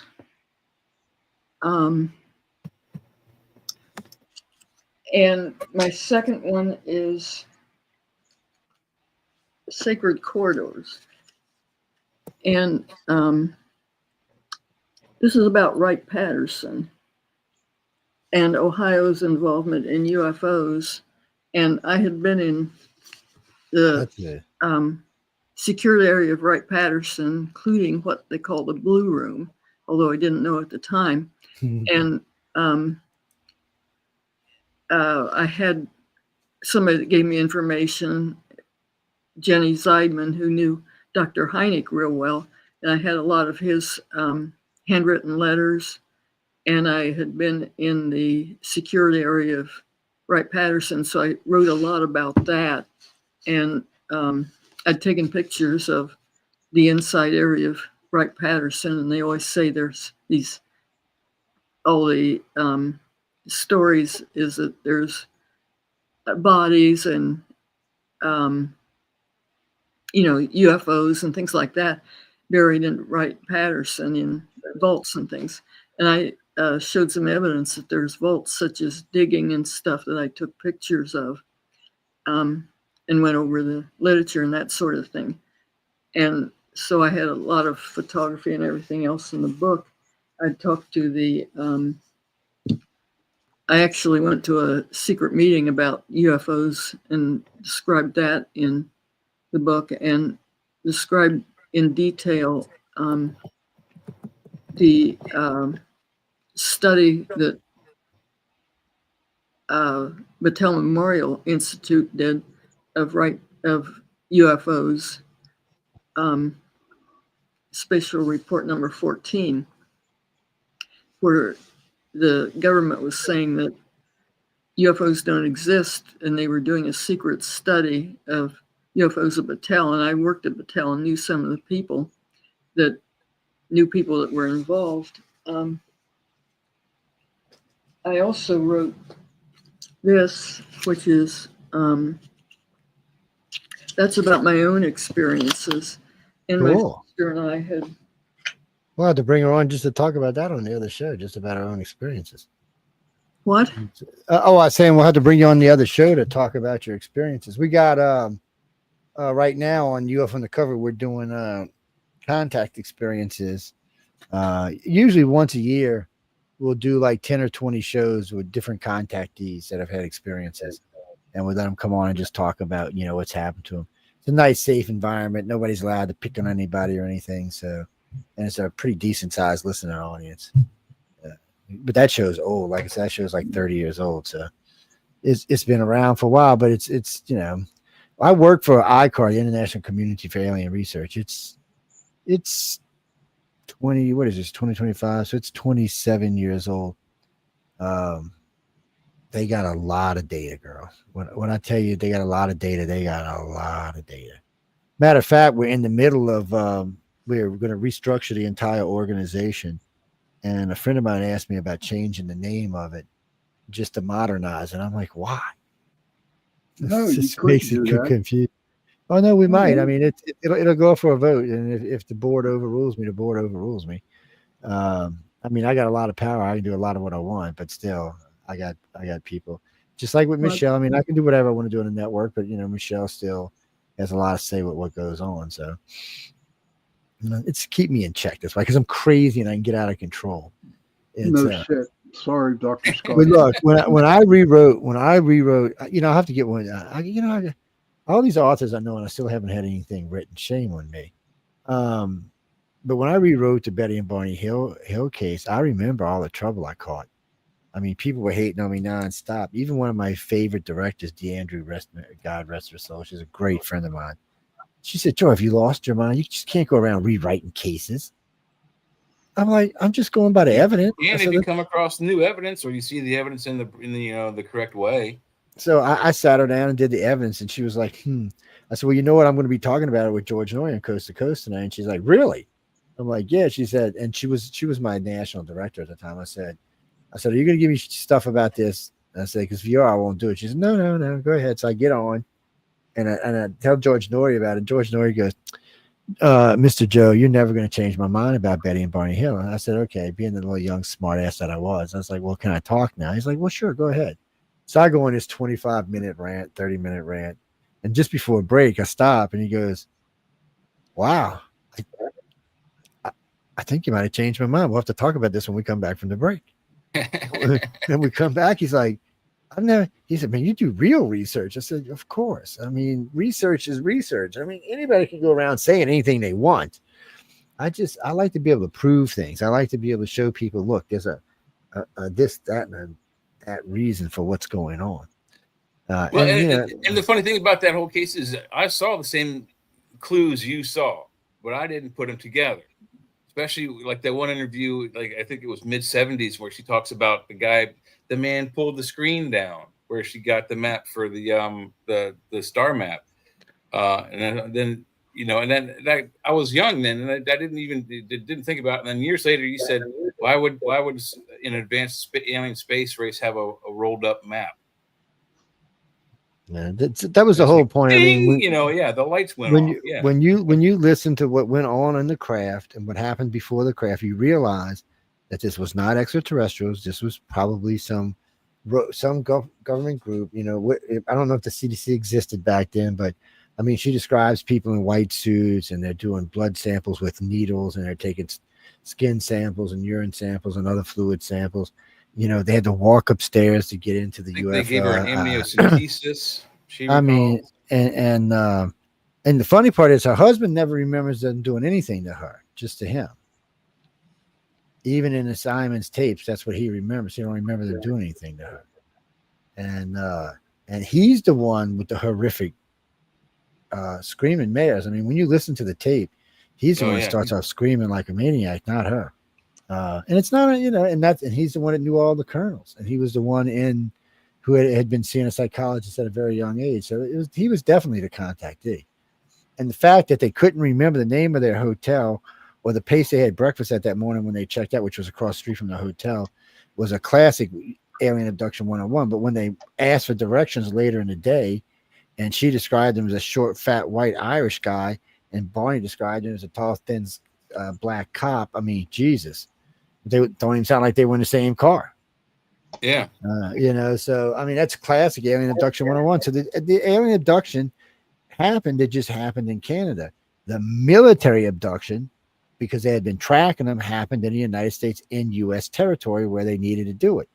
Taking people out of Canadian territory could have, maybe something might have went bad, could have caused trouble. So they took them once they got back in the U.S. But they've been watching Barney for a long time. I mean, this is a black man who was married to a white woman who was a post office worker who had civil rights friends activist. and he had friends in higher positions in the government, higher positions in the military. He was invited to the White House. This was just unheard of things for the mid 60s. So there was a lot that went on here that just doesn't meet the eye. But hey, so I just classified it. I never said that Barney and Medda Hill wasn't abducted. I just said the original abduction that about this case happened in Canada, and the abduction in the United States was a military abduction. And most people who've heard the argument agrees with me. Kathleen Maldron lost her mind because she had just wrote a book, and the book had took some ad libs, we'll say, with some stuff like she changed the pull down map to a digital map. She basically brought it up to current, but then she tried to use her dress, which nobody had, the dress is 40 years old at the time or 50 years old. Can't be used as evidence. It's been exposed to too much stuff. And then they did the map thing, but Betty herself said she didn't know the point of origin. So how can you do the map without the port of origin? You can't. Yeah. It doesn't work that way. And let me tell you what, I can find just about any arrangement in the star skies more than once, though. If you look hard enough, you can find it. So there were just a lot of things that I thought there is some computer evidence that does back up Betty a little bit. In the 80s, there was a mathematician, and I think it was a female mathematician, and I do believe a scholar. I know who it is. I actually interviewed her. No, I know who it is. Yeah, I interviewed her. But the problem is, and I asked her this, I said, how did you get to a point without a start point and an ending point? And she said, well, we're just extrapolating from the stars in the skies. So in other words, she was guessing where the start and end point was. Finding a triangle of stars in the sky is easy, Jeremy. You can look up and find dozens of them. Oh, yeah. Or a triangle with a pit. You can find those. But you needed to know where you stopped and started at. And the aliens never told her. They knew the Earth was the drop-off point, but they didn't know where the other point was. So anyway, getting back to Pascagoula, we got all sidetracked here. Scott, Dr. Scott, you got to just learn to say, "Shut up, guys. You're here to talk to me now." Just we get sidetracked sometimes. And Joe's right, Dr. Scott. Just tell us to shut up. Yeah, we've been around forever now. I've been between the three of us, we're like 200 years old, so that's just scary. It's I was back before they even ignited the sun. I was walking around. It's what's that, Gene? The Pascagoula struck a nerve for some reason with people. I don't know why it did, and I know Calvin Parker and Charles Hickson caught a lot of shit because it was on the news a lot, and there was a lot of stuff about them being challenged and hated on. Pascagoula is not exactly the best place to be reporting a UFO to start off with, and then saying that you had contact. I mean, oh my God, it was nonstop, and they were getting interviews and all, but they didn't have any agents or anything, so they weren't really making any money where they could have been. It was just they were taking advantage of it in a lot of ways. Is that part of the Bible Belt, Joe? Oh, Pascagoula, yeah, Pascagoula, Mississippi is as far south as you can go in the United States without going to Florida. Okay. Yeah, I mean it's in the water. Back, I mean, Heidi. Did you run into a lot of problems, Dr. Scott, when you were doing your interviews about where a lot of people were talking about how this cannot be because of the Bible? No, I didn't. Nobody even mentioned that. The problem is that I think Mississippi is, somebody said it was among the most poor states in the Union. It was back then. Made people look down on them. Besides they were saying they were abducted. And so I was trying to say that there were a whole lot of other witnesses, and they always say that, some people say that UFOs seem to be attracted to nuclear sites. Well, nobody realized this was a nuclear site until now, until I published the book. And I was saying, that this is maybe a reason why there's, which you were talking about, which is It was a nuclear site. It was a missile site. It was a nuclear missile submarine site and everything else, which nobody ever realized. I mean, there's a lot of intelligence down there, and it's been presented as, country hicks. And this was a very highly technical place with the Huntington Ingalls Industries, which makes submarines with nuclear missiles and things. And like I've read that most of the United States nuclear weapons are actually in submarines now. And that there's an Air Force base there, and the TikTok object was identified by a ship from Pascagoula. And it's a very highly technical place. And it's been misrepresented ever since it started. Well, Pascagoula, it is. It's when you pull up to that gate and you see the list of companies that are in there, you're like, what the hell? You think you're in the, you know what? The only other place I've ever seen that was at the Pentagon when I accidentally tried to drive into the Pentagon. It's that was an experience, by the way, people. We were in DC and somehow I don't know. It said I exited. It said Pentagon. I just figured the Pentagon was there. I didn't realize the actual exits into the Pentagon. I was like, well, this was not real smart, people. Oh man, they did not think it was funny out there. But they knew we were tourists. They didn't even get any trouble. He said, "There's a U-turn right there, sir." I said, "Where are you from?" I said, "New Orleans." He said, "Okay, well, when it says Pentagon, don't get off anymore." I said, "Yes, sir, I sure won't. Bye. I'm out of here." We's a bunch of crazy people, but you got to be careful when you're driving through DC on the Virginia side.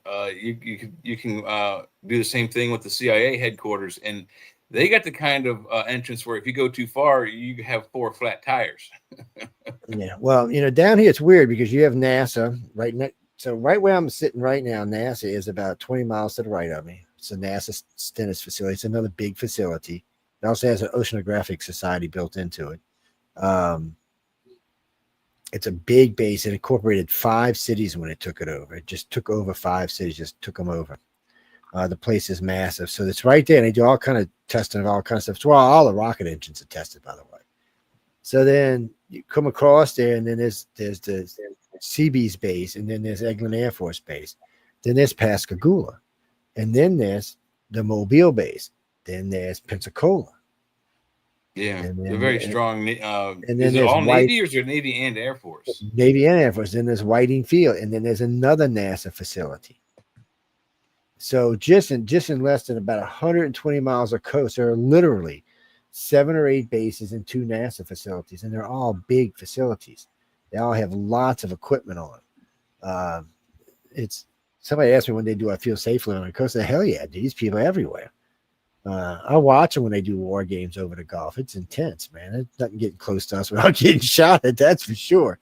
But the point is you have all this stuff, and it all seems to be, it may not have been interconnected in the beginning, but after I've been watching what Elon Musk has been doing with his boring machines, I bet you it's interconnected now.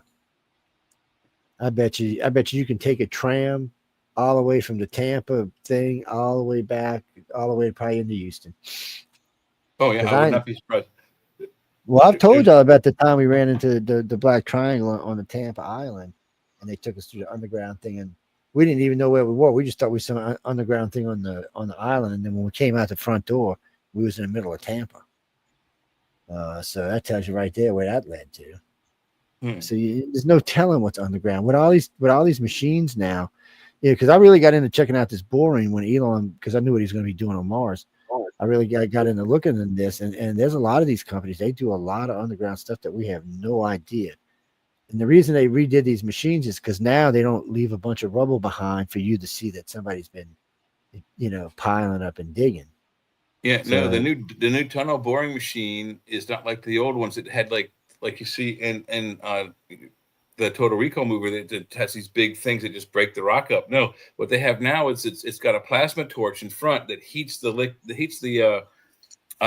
rock to almost a liquid state, and then it has smaller teeth that break that up, and then it just turns it into gravel. I think Elon's driving a UFO underground, burning that crap out of there, and using his little laser cannons. It's Jackie, look, we went through this the other night. We didn't even get finished, but every company Elon owns is for his exploration of Mars and the moon. Elon will in less than 5 years. Not exploration, takeover. His I will say corporate takeover of the planet Mars is what he's doing right now. He's going to get to Mars and he's going to set up a colony. He's going to call it Marsville, and y'all are not going to be allowed to go to Mars. Yes. You stinking humans can stay on Earth. Yeah, you smelly, stanky humans. No, he's Rh negative, isn't he? Yeah, he's one of those aliens. Oh, Dr. Scott might be one of the aliens. We better watch out, man. Dr. Scott. Look at it. Watch it, man. We gotta watch it. It's what's that, Gene? Now, Pascagoula, I was serious when I said that earlier. Pascagoula was one of those cases that struck a nerve. Like I said, I was like 9 or 10 at the time, but I remember people were pissed about the case. And it never really made sense to me that, first off, somebody we knew, a person was taken by something which sounded like a robot and things done and put back, and they were angry at them and not the alien. I was really effing confused as a kid. I was like, what? Something seems a bit screwy here. And then also, that was one of the first times I remember the military reacting to a UFO thing, because they scrambled the entire Gulf Coast. So whatever it was made them nervous, I guess, because of where it was. Literally, from where they were fishing at, they were directly upstream. So the Pascagoula River empties in between the two facilities down there. And I'm telling you, the one facility, you can't see anything. If there's a ship there, it's inside of a hangar somewhere. You can't see them. The other ships that are being decommissioned, they let you look at those, but you're not seeing anything else. And then when you look them up, the companies are just insane. Not just that, there's a couple of places like Whiting's Field. That's another one that's got all these companies there that you got to wonder what the hell they're doing. And then there's a place in New Orleans East, right behind NASA, where they got all these deep, dark security type companies. And you're thinking, what are they doing here with NASA? Because where that facility was, they were the ones that used to build the fuel tank for the shuttle. I don't know what they do now. It's a Martin Marietta NASA facility. Store black triangles, probably. Yeah. It's they've been seen flying at it. That's why I said that, but I don't know. And then with Pascagoula's in between them all. Yeah, so it'd probably be a good landing spot, takeover spot, sit down spot. And there's a reason why so many top secret facilities are in the deep south. So the Pentagon had done this study. They do it about every 20 years. But it always says the same thing. Southern people are 100 times less likely to sell out to a foreign agent than someone from the North or someone who is a Democrat. How you like that? I was floored because at the time I was actually a Democrat. From the North is the most trustworthy half. Think about that. Well, it's funny. Well, I was when that original study came out, I was a Democrat. I was like, no way, man. They ain't going to sell out the country. But unfortunately, that's what they believe. And it's panned out to be true. They were showing the different day. The other day they did the top 50 people who sold out stuff to different countries. Almost everyone who sold tech to China was a liberal. And none of them were conservatives. A couple of them were libertarians. It was a strange thing. It's just a weird. It's just something weird. It's a different understanding, I guess, of life itself. Everybody has their ups and downs. What is that, Carly? No. What do you mean? Southern is perfect. What the hell are you talking about? Have you ever been in the South? No, perfect is not how I would describe it. I would describe it as far as Americans are as loyal as dogs, but as far as perfect, nah. Nah, man. Nah, there ain't none of that shit going on down here. There ain't nobody perfect in the South. No, I'm from New Orleans. That's where I'm from. Yeah. But I live on the coast because I like it up here and it's pretty. And there's lots of UFOs. New Orleans isn't on the coast? Isn't New Orleans on the Gulf Coast also? New Orleans is an island. But it's also on the coast of the Gulf, right there by No, it's close to the coast. So New Orleans from where I'm living right now is 55 miles. But if you want to go straight out to the Gulf from it, and you went out through St. Bernard Parish, it would be about 30 miles from the Gulf of Mexico, with nothing but flat land in between it and the Gulf. Yeah, swampland. Well, it's not actually swamp; it's marsh. Actually, is what it is. Yeah, but there's a lot of UFOs all along the coast. There has been, and just recently, this is what got me thinking about Dr. Scott a couple of weeks ago. There was just recently a UFO sighting in Pascagoula over the Pascagoula, the Lockheed facility in Pascagoula. They said it hovered there for 25 minutes. It hovered there long enough. The Lockheed, what are they doing down there at Lockheed then? Well, what the funny was, because when the report came out, they said initially they were going to scramble either a helicopter or an F-22. But then when I got the report back, and the thing that it was said it was scrubbed from someone above, said no. The problem is these days with these damn sophisticated drones we got, you don't know if it's a freaking drone or if it's an alien. I mean, unless we're talking about high-speed maneuvers, which drones can't do, but all that hovering and flipping and flying sideways, they can do all of that stuff. Yeah. And I mean, you can make them look like anything you want. We already know that. So I'm not even sure. They don't make any noise. Yeah, there's some. I mean, you got to hear. There are the propellers that make a high-pitched whirring. Oh, you can get them kind of put the little cups underneath and it pushes the wind up so you can't hear it. It's I've seen those. Those are and such a cheesy way of doing it. No special silencers, no nothing, just a little cup bent up and it pushes the sound up and away from your ears. It's just cool as hell. No, Dr. Scott is an alien. We know now. As long as she goes and probes Jay, I'm okay. Look, I will turn into a reptilian if you want me to. I'd say, see now, I'm scared, man. No. Dr. Scott, what is your favorite alien out of all of them? What's your favorite? What favorite alien? What are we talking about? What's your favorite? This. I think they're shapeshifters, so I can't answer that. Okay. It's interesting to say that because when I first got in this field, I said they have to be shapeshifters. There's no other explanation. So the light beings, I have no doubt, are shapeshifters. But when I got into the rest of them, I realized it's not quite what I thought it was. So when we started doing abduction research, we noticed something. We'd get a group of contactees, like a mass abduction of 20, 25 people. And we'd get a group. So I'd ask them, describe the gray to me, right? They're looking at the same damn gray. Oh, no, they're not. Because everybody's giving me a different description. Hell, a couple of them even said, oh, it was wearing clothes. Really? Well, everybody else said it wasn't. So, I mean, first of all, eyewitnesses aren't the greatest thing in the world, but I learned something about the grays. Not just the grays, reptilians and humans can do it too. They have the ability to scan your brain and let you see what you think you should see. So as far as you're concerned, it's real. It's like being in the Matrix. It tricks your brain. You think it's real. You're not going to react any other way, but that it's real. We've done enough research now. We know that's how it works, but it's interesting because it was things I couldn't understand. All the races couldn't be shapeshifters. I just couldn't buy that. There was just no way. Now, a light being, yeah, they're pure matter. That would make sense that they could shift and shape into anything they wanted to. We know they can travel through space without ships. We know they can create through thought. So it would make sense that they could do it.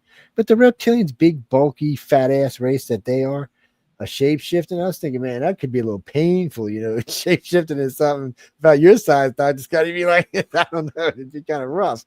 So I got to thinking about it. I said, there's got to be another explanation. So I met these people who said they had been having sex with these beautiful, gorgeous aliens. Beautiful, blonde, tall, stunningly gorgeous. And I'm thinking, you're so full of shit. Excuse my language. That's what I'm thinking. So after a while, I kept hearing these cases. So I said, you know what? I'm going to put some people under and find out if they're telling me the truth or not. Well, under hypnosis, they were telling the truth, but it turned out they weren't talking about humans. They were talking about reptilians. So how do you mistake a big monstrous 7 foot tall, 650 pound reptilian with a 6 or 7 foot tall, blonde haired, white skinned human? I mean, that's a big damn difference. That image in your mind. That's what it was.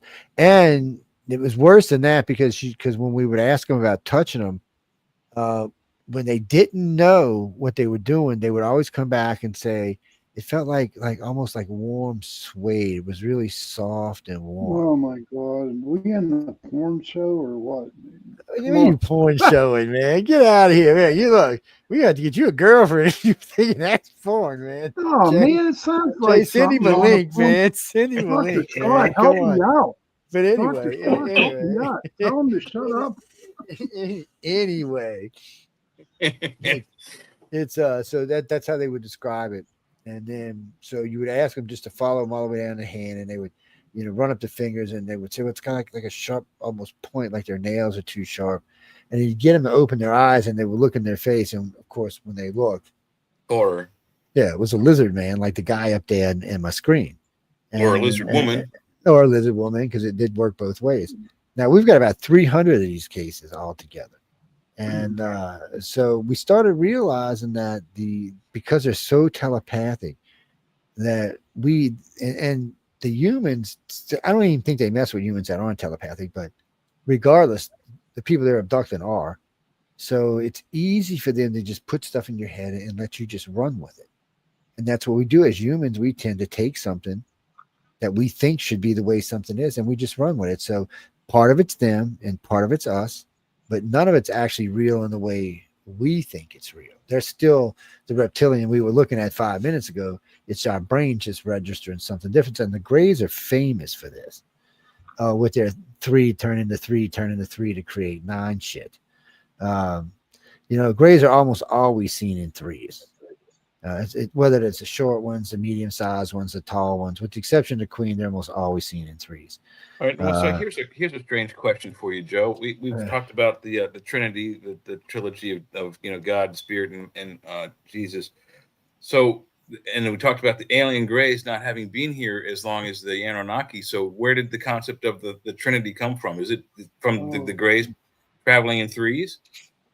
Well, I don't know. I mean, we're a baby. We think of it this way: we just found a planet out there that's 5 billion years older than us that can sustain life. It's in a star that can live 80 billion years. Now, there's other stars, there's other planets in there that could have been having life for the last 20 billion years. So not only is it possible that there's life out there, but it's so far more advanced than us that it really can't look at us more than like we're like ants. So let me ask you this, Dr. Scott, if the ant was in your garden, would you leave it alone or would you kill it? I would make friends with it. Oh, listen, I don't believe you. Good girl. If it was eating my carrots, it'd have to go. I'm just saying. If it's in there eating my carrots and my onions, it's got to go. Or them stupid tobacco bugs that love to eat my tomatoes, they got to go too. You know what I do with them? I pull them off the plant because they're about this big and they're all pretty and green. And I take them and I got to buy you. I got to buy you in my backyard. If you go out there and hold them by the tail and do like that, the fish will jump out the water to get them. They love them big fat tobacco worms, man. Eating my tomato plants. Shame on them. I like my tomatoes. Who's worse, you or Joe or Doomsday J. Ross? What do you mean? I believe in the world. I'm a peace-loving lighter, man.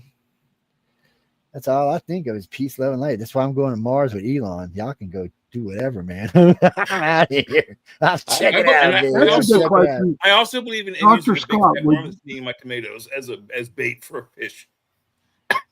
Dr. Scott, would you go to Mars if you had the opportunity? Yeah.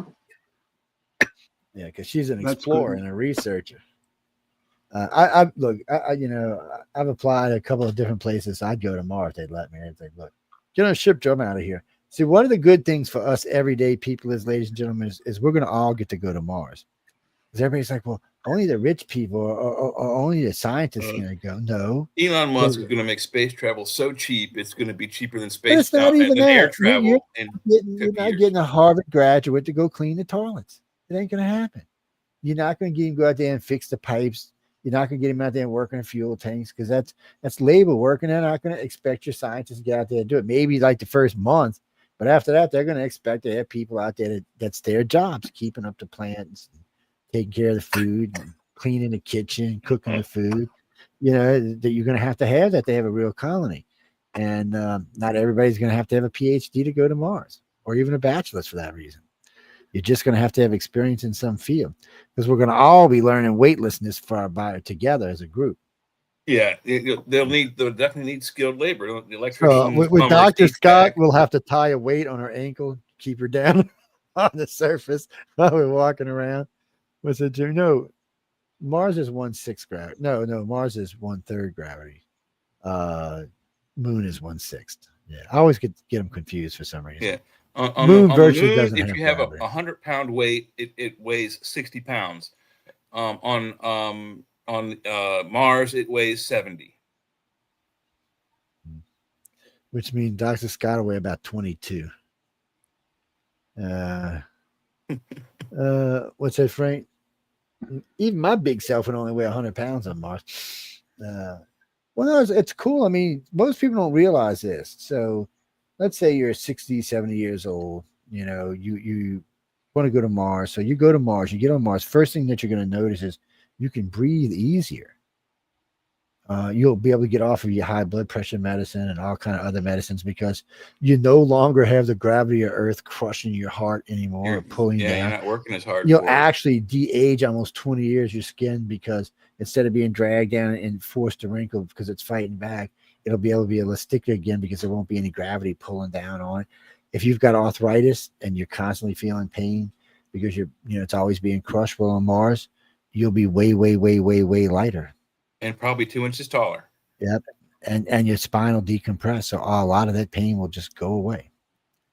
They've talked about this. It could add, for a person who may be on their way out on Earth, it could literally add 40 to 60 years of life. So think about this. So that means we can live on Earth. 30. Well, we can live on Earth for 70, 80 on Earth too, Sherry. Yes. We can live on Earth for 70, 80 years and have a good, healthy, happy, fun life. And then go move over to Mars and spend another 50 years having another good life. Why? Why would you want to do that? That's a bunch of horse crap, man. Why, man? It's a great place. You get to see the universe from another place. Because you never know what you're going to see. And then Mars, you're going to see a whole different sky. You're going to see things that you've never seen before there. Earth is great, but Earth is crowded. I would go under the stipulation that Kodachrome sends me free film in black and white and color as long as I'm up there, and I'll go out and take pictures of the sky. There's the skylight pictures that Rover sent are absolutely phenomenal. I would love to see that with my own eyes. Well, that's what I'm saying. You get to see all of that. You'll get to explore. Do you realize you'll actually be able to drive and not see anyone but you for hours on end? And you'd be bored shitless. Excuse my language, Dr. Not me, man.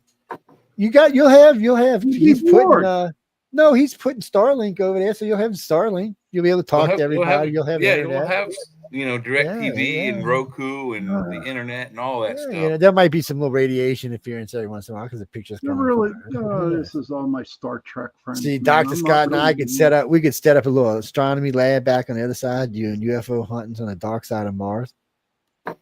Yeah, right down there. What's the name of the Mariner Valley? The Marianella's Valley. Yeah. Yes. Man, Mars is beautiful this night. I'm just saying, guys, it's prettier than it is on Earth. Well, for two reasons on Earth. One, we do have a much thicker atmosphere, and two, we have a buttload of pollution, and we have a buttload of light pollution. So, and it crime makes it way harder. Yes. Dr. Scott, watch this. Watch this, Dr. Scott. To me, Mars does not exist. Mars doesn't exist. But I have a picture of it on my phone. Right there. There's Mars. Why would it be on my iPhone? I think she just smacked you. She did. Yes, she did. That was good. Oh, that was good. I love that. Dr. Scott. That was good. I like to throw that in, Dr. Scott. Just cheer everybody up here.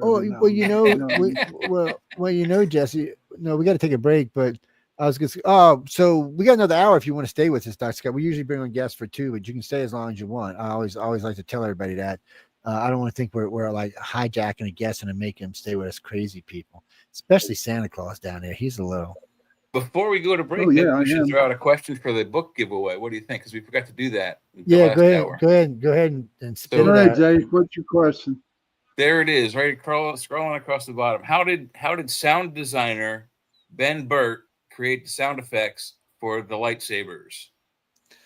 I know. Scrolling on the Anybody bottom. out there in the chat room? He does not like you people. Jay does not like you people. A hard one. I gave you some flush question like Hey, who was Darth listen, Vader. for $50, I'll give you the answer. So anyway, we're going to be giving away. No, John seriously, I'll actually be like, give you $50. John I'll actually tell you talked the about answer. this book. He talked about this one in the last show. Yeah. Buckskin. This might be porn. No, it's not. This is now this is actually an interesting book. This is about Native Americans. Yes, it's about Native Americans. You can read it. This is a scary book called Fear. Ooh, fear. L. Ron Hubbard. Yes. These are all courtesy of Writers of the Future. They send us a lot of books every year. So let's see. This is volume 35 of Writers of the Future Awards. There's some great things in there. This is an autograph copy. Okay, this was sent to me. This is an autograph copy. There's some very famous people in here. The guy who did this picture is one of Disney's top artists. He's also one of the judges there. And then we've got this. This isn't a book. This is, let me beat you in the head with something. Battlefield Earth. Look at the thickness of it. Look at the size of it. This book weighs like 2 pounds. It's I mean, I could use this to beat my stepchildren.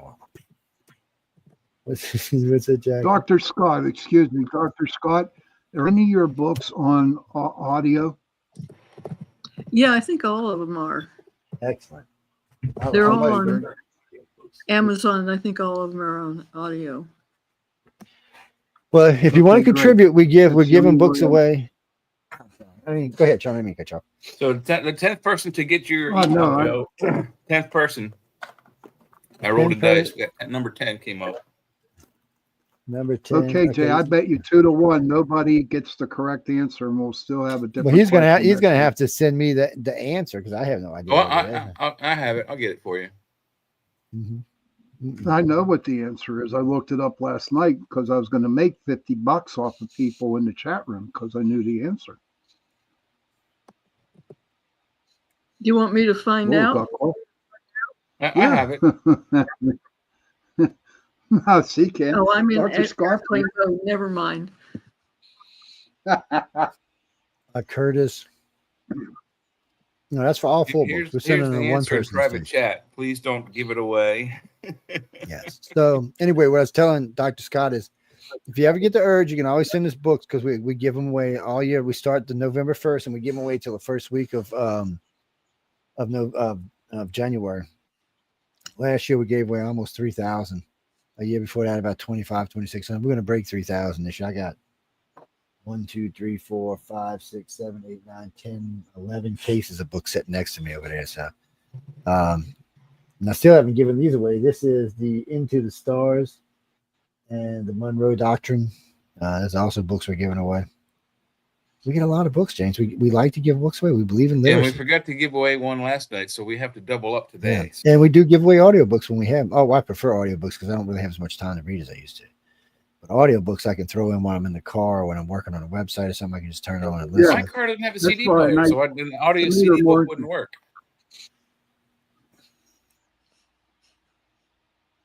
I don't know. But I don't know. I like audiobooks better because it gets more intriguing. Plus, I can't read. I really do. I'll be the first to admit I have ADHD, and no, seriously, Jay. No, I like the audiobooks. I'm laughing with you. I have severe dyslexia. Reading is very, very difficult for me. So Now we can always auction this one off here. which one is this? Oh yeah, Let me see. Can y'all see that? That's Battlefield audio. Earth. That is 48 hours. 48 hours. This is Battlefield Earth, complete, unabridged, all the special effects, all the sound effects, all the actors. It's actually quite fabulous. And one of my favorite guys is Jim Mesclin's in there. But you know what? I listened to Mission Earth, which is also another one. It's 10 books. Took me a year to make my lazy self listen to the whole thing. It was really good. And Jim Mesclin played the bad guy, who was just a sleaze, you know what. But I enjoy it. And I like a good audiobook. And, and Chris, to answer your question, I don't always have to have all the bells and whistles as long as the person reading the book has a good voice. No, I like the bells and whistles, but I don't have to have it. Especially like when we're talking about topics like UFOs and paranormal. I don't actually need all of that. But if I'm listening to a book like a novel or something or a short story, I like the bells and whistles. Well, first novel I heard in audio was on CD. My friend in Savannah, when I was down there, he lent me I think it was like 6 or 7 CDs. That's how long the book was. It was Timeline by Michael Crichton, and it was read by David Ogden Stiers, who played Winchester on MASH. And he did everything. He read the whole book and did all the different. He made his voice different for different characters, except for, I think, for female voices. There was a few other voice actors for that, but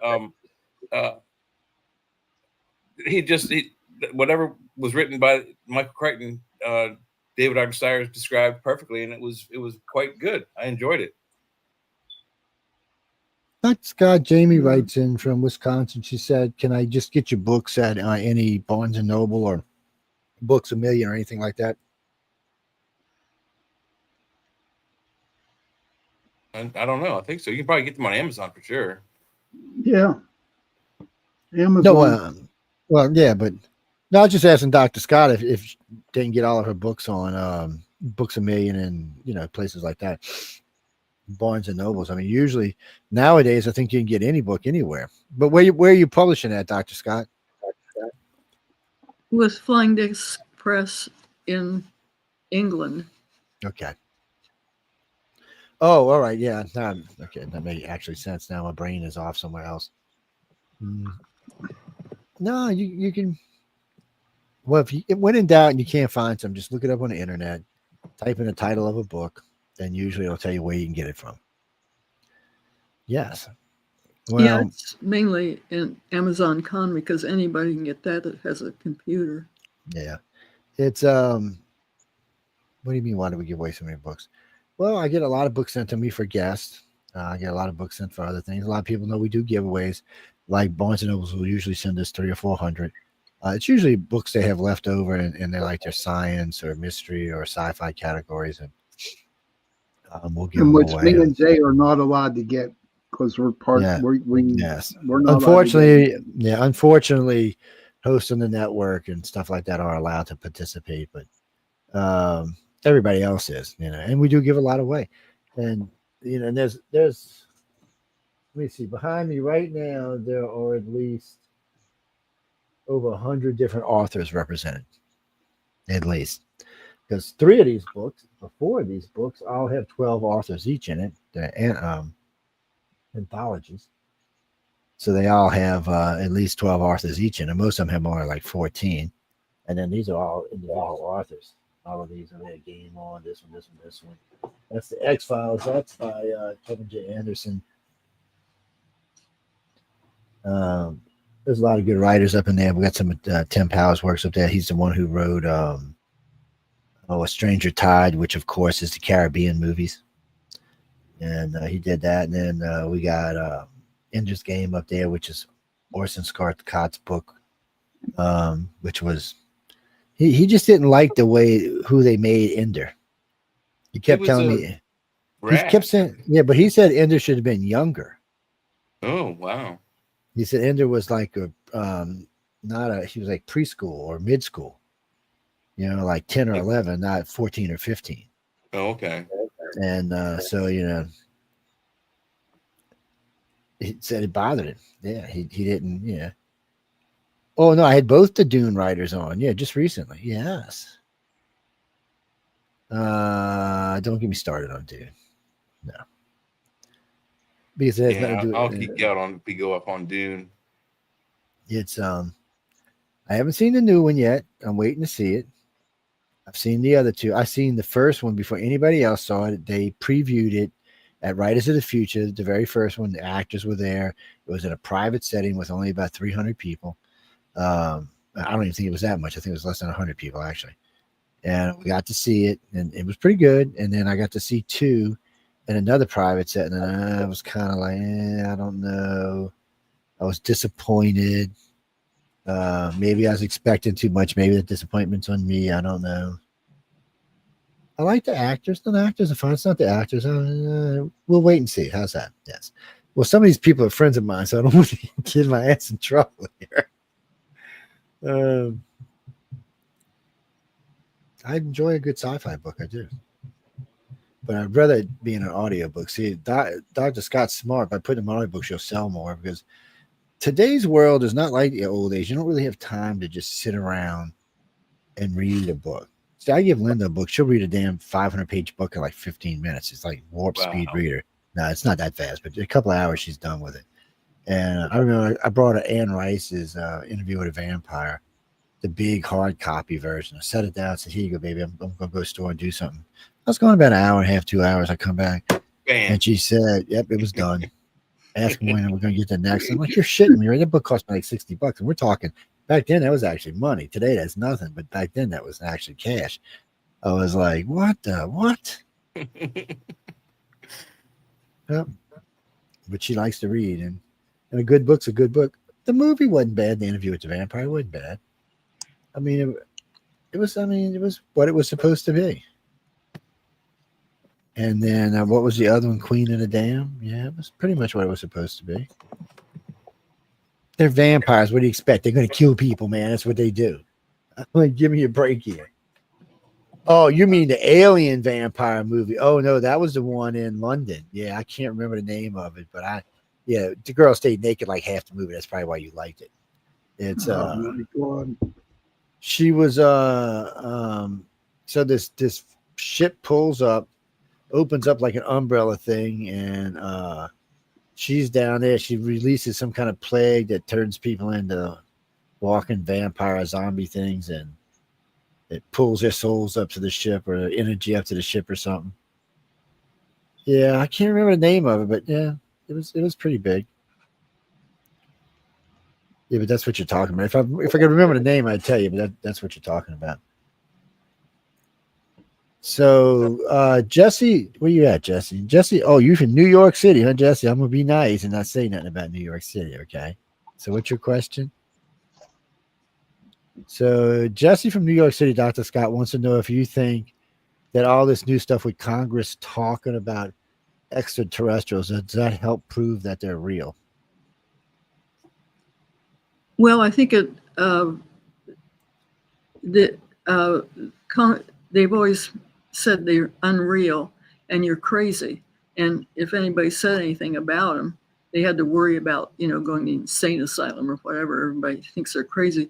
But now if the government's a little bit more accepting, people can talk about it, which adds to your information about what's going on, instead of everybody keeping quiet.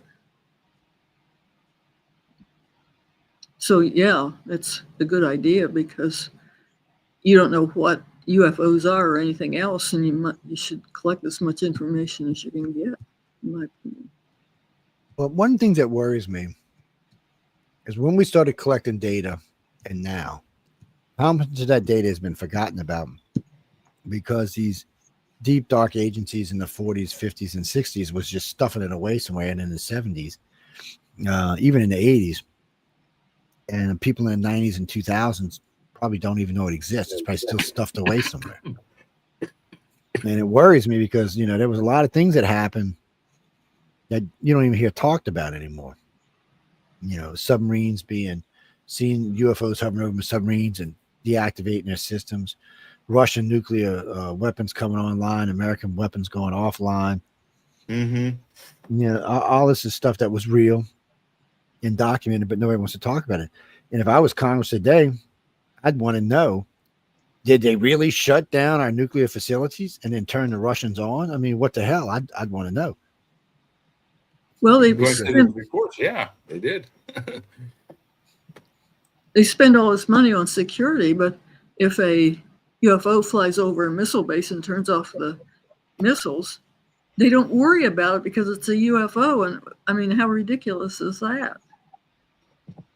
This is a good segue from about one of your books that I saw on your Wikipedia that you wrote, UFOs Today, 70 Years of Lies, Misinformation, and Government Cover-Ups. Can you explain why you wrote that book and stuff like that? Because I think I had my own experiences. So, and I've been in science my whole life. I mean, I have a PhD and all that. So I think like a scientist. But on the other hand, I've also seen UFOs. And so I think people in science should say more about them because we're always supposed to be the debunkers. My son, he's a scientist. He's out in Indianapolis, and he works with DNA. It's crazy what he does, what they do with DNA today, you know. And if I ever, whenever, like, I'm a paranormal investigator. I hunt ghosts. Okay, that's what I did. And I could Ghosts never aren't have real. Listen, Joe, I'm talking with Dr. Scott, not you, Joe. Okay. But no, me and him, when we talked about it at the beginning, he would not say that ghosts exist. He would, you know, everything had to be scientific to him. You know, he did not believe what I believed in. And I don't know, knowing that my son is a scientist, okay, that scientific people, and I'm not knocking you, Dr. Scott. I'm not knocking the scientific field, but I'm just saying, why is it hard for scientists to, you know, actually accept what people who are not scientists? Do you understand what I'm talking about, that question, Dr. Scott? Yeah, I think part of it has to do financial. I mean, the government has always said people that see UFOs are crazy. Therefore, if a scientist said that, you might lose your job and be out begging or something. So I think that's a consideration. Well, most of my scientist friends they're really interested in this, but they can only go so far because of their careers. I have a lot of friends that work for NASA and some other Lockheed and a few other companies, Boeing. And the thing about it is, you know, they're interested in this, and over the years they've even helped me on investigations when I've had strange feelings that something may have not been extraterrestrial, it might have been ours. So I've actually had some help with that, but in the end, you know, they want to know what it is, and they need to know what it is. They don't need to be fighting with us what it is, but they also use it against us and say, oh, that was a UFO. Oh, no, that was a TR-3B. That wasn't a UFO. Oh, yes, that was a UFO. Oh, no, that thing over Arizona, that was a UFO. Oh, that thing over Roswell, that was a UFO. So they use it against us, even though we know it's probably theirs because of the places it's being seen or testing areas. You know, when you start seeing things flying over New Mexico, Nevada, Arizona, and southern West California, you know it's probably ours because those are all no-fly zones. So why is ET flying in no-fly zone? Like, they don't seem to give a shit any other time. So I don't know why all of a sudden they go flying in the no-fly zone. So those tend to be ours. And then I got a break a few decades back from Senator McDonald. When he was the head of the Appropriations Committee, he had an experience in New Mexico when this black V thing flew over his car and shook his car. Well, this guy tried to contact me 4 or 5 times because I thought he was full of you know what. I'm like, there ain't no senator that high up the ladder looking to talk to me. And finally, they just showed up at my house and got my attention. But he had this experience. He said he had checked everybody he could in the military, and then all the different companies he worked with, because he was the guy you had to go through to get your money for your top secret stuff. And he said that somebody he had talked to had referred me to him, that I had been doing work on trying to find out what the Aurora was in the TR-3B, which was true. I was. and I had gotten some pretty decent information. So when he finally talked me into doing it, and we finally met, and he showed up at my house, and it freaked me out because two guys in black suits and black glasses walked up to my front door and said, "The senator would like to see you in the limousine." And I was thinking, my ass, I'm going to run like hell. But anyway, I went and got in his car, and this was after really like 6 months of trying to contact me. And we went for a ride, and we talked, and we had lunch, and I told him what I knew, and he was just stunned. And he said, I said, "Oh no, what you said is ours. That's a TR-3B. It's ours. It's been flying around since like 81, 82. I said, I just don't know how you don't know about it, because they had to get the money from you. So he said, "Well, if I ever find anything out for real, I'll contact you and let you know." I figured, well, I'm never going to hear from this guy again, ever. And I don't know, 6, 7 months goes by. I hear a doorbell ring. I go to the door. There's a delivery there, and it's a vanilla envelope about this long, legal size, with it was about this thick. So I go inside, I open it up. It's a complete schematics of the TR-3B. I still have them, complete, start to finish, all the way through, types of drives, the whole 9 yards, testing things, all kind of footnotes and all kind of other stuff. And he wrote me a sweet note, because he knew I couldn't share it, because I do have a high clearance. I can get away with seeing some stuff, but it was interesting because he did take the time to send it, and it was a validation for him, because he said he went unglued and just started firing people. And he told them if he didn't know exactly what was going on, where every dime was going on, he was going to shut everything down until he did. And he found out. But it just tells you this is a senator way up there. He's an incumbent senator way up there running the Appropriations Committee, and still did not know the federal government was doing this.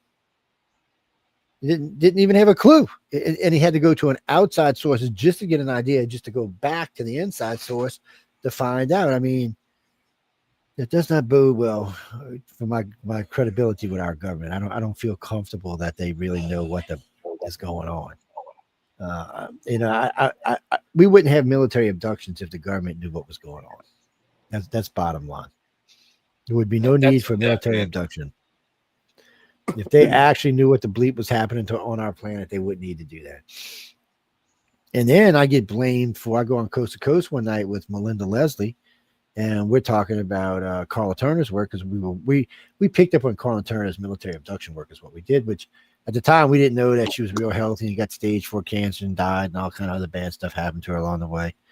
But anyway, we picked up the work and we went on Coast to Coast, and I was answering questions about military abductions at night, and all of a sudden this guy comes in screaming on the phone, "Hi, I found out you're in charge of all the military abductions in the United States and Europe and Canada." You're the guy, right? I'm like, "Really?" I'm like, "Well, you need to tell them SOBs where's my paycheck." Yeah. I said, "I don't mind." I said, I'll be in charge. I'll get y'all people military abducted, but I want a paycheck, man. And then it just took off, and I would go to conferences and places. People come up, "Oh man, I mean, how do you get there? You mean, people mad because you do them alien abductions?" I'm thinking to myself, those military abductions. I'm thinking to myself, now I'm probably #1 alien abduction guy in the field, and now you're going to try to tell me it just pissed me off. But it took almost a decade for that to go away. And every now and then, still today, I was in D.C. not that long ago. Somebody asked me about it. I was like, "No, I'm not in charge of military abductions." I said I would be living in this big monstrous house on the beach somewhere, Yeah, no kidding. Hey, you had your jet ski car too, probably. I'm just, just things get out of control like that. Doing good, Spark. You mean? Oh no, you're talking about the surfing aliens. That was just a creepy night altogether. Yeah.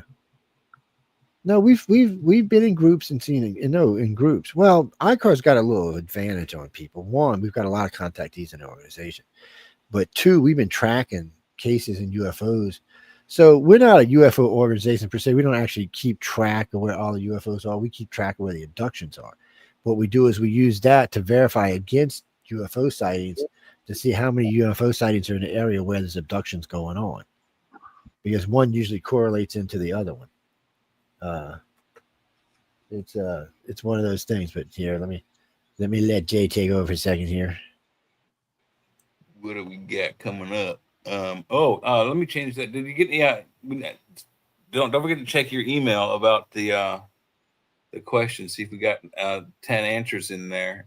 I need to change that back. I totally forgot. 100%. So I was just looking up the audiobook of Dune. I know there's a version that Frank Herbert did. He's the author of the Dune books, or I think at least the first 3 books he recorded audiobooks for. He read the books, so he's got all the names pronounced correctly. And I do appreciate all the attempts at the movies. Some of them are good, some are better than others, but everybody pronounces all the names wrong. So that's why I want to get the audiobook, because he pronounces everybody's name completely differently than any of the movies.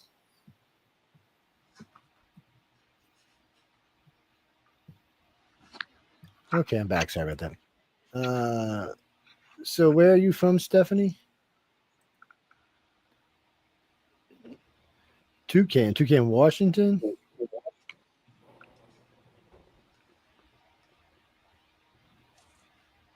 Where? Nevada. Well, you're gonna have to send it to me because I have no idea what you're talking That's about. where Area 51 is, isn't it?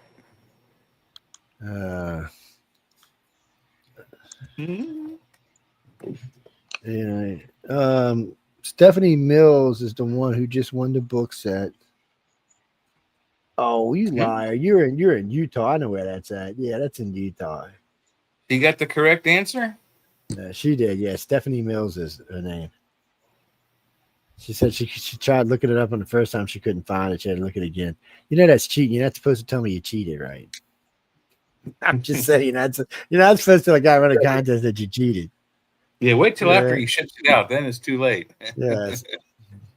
No, I'll still send it. What was her owes me $50. She owes me $50. Man, yo, Sean, $50. What the hell's going on here? I better be getting a cut of this, man. What's that, Gene? Stephanie Mills. Yeah, no, I gotta write it down because I'll forget when I go looking for it again. What was her answer, Joe? Whatever you had on your thing, I read it off the thing just now. Oh, okay. Yeah, that's the only way I knew what the hell she was doing. I had to go back and read it twice. At first, I didn't think she had it right. No, Stephanie, no. You probably won't get it till next week, but you'll get it. Yeah. Just make sure you give me all your information. Yeah. Well, I thought you said Tupelo, which is Mississippi, so I got a little confused. Yeah. Tell her to send me my $50. Sean said send him his $50. She's like, yeah, Sean, kiss her. You know what? I cannot say that kind of stuff. Now, that's a young lady in the chat would stop that.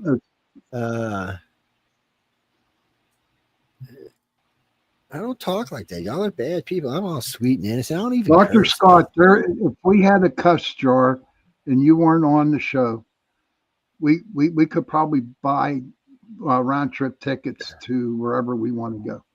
That's how much. Yeah, because they cuss a lot. Yeah, they cuss a lot. I don't. But out of respect for you, Dr. Scott, we're not cussing tonight. Yeah. Oh, well, when we do UF on the cover, we never cuss. But this show can get a little, insane. We'll say. Vulgar. It can get very vulgar. Where are you from? Oh,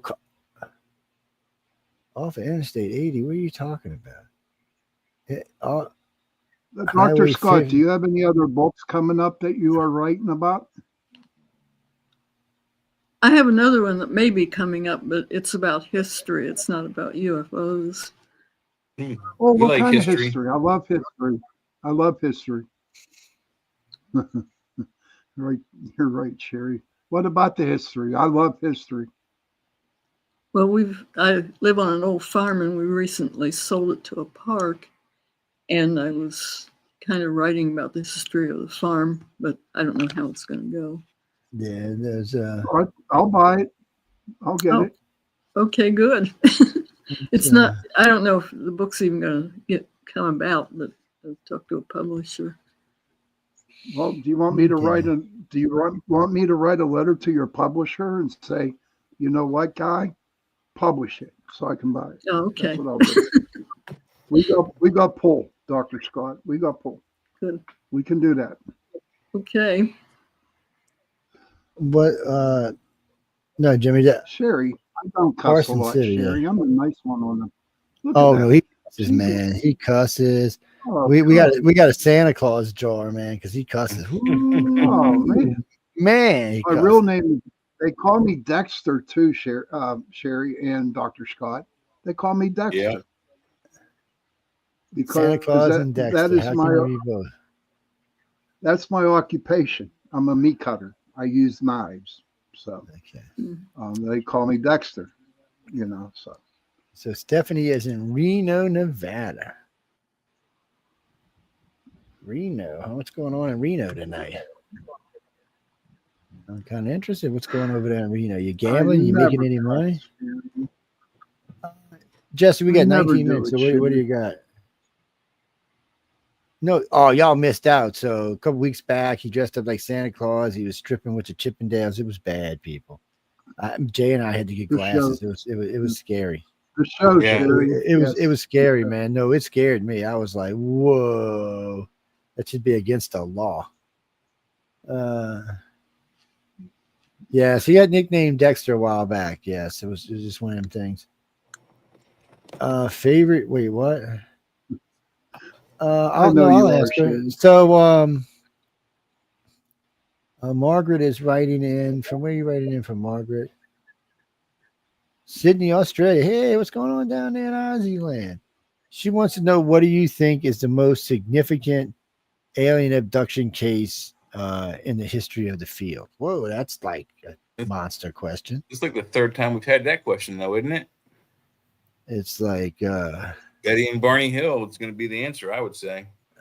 That's the landmark edition right there. I don't know, Allagash, Well, what Dr. Irena Scott Brothers. Yeah, I know. What do you think, Dr. Scott? Pascagoula?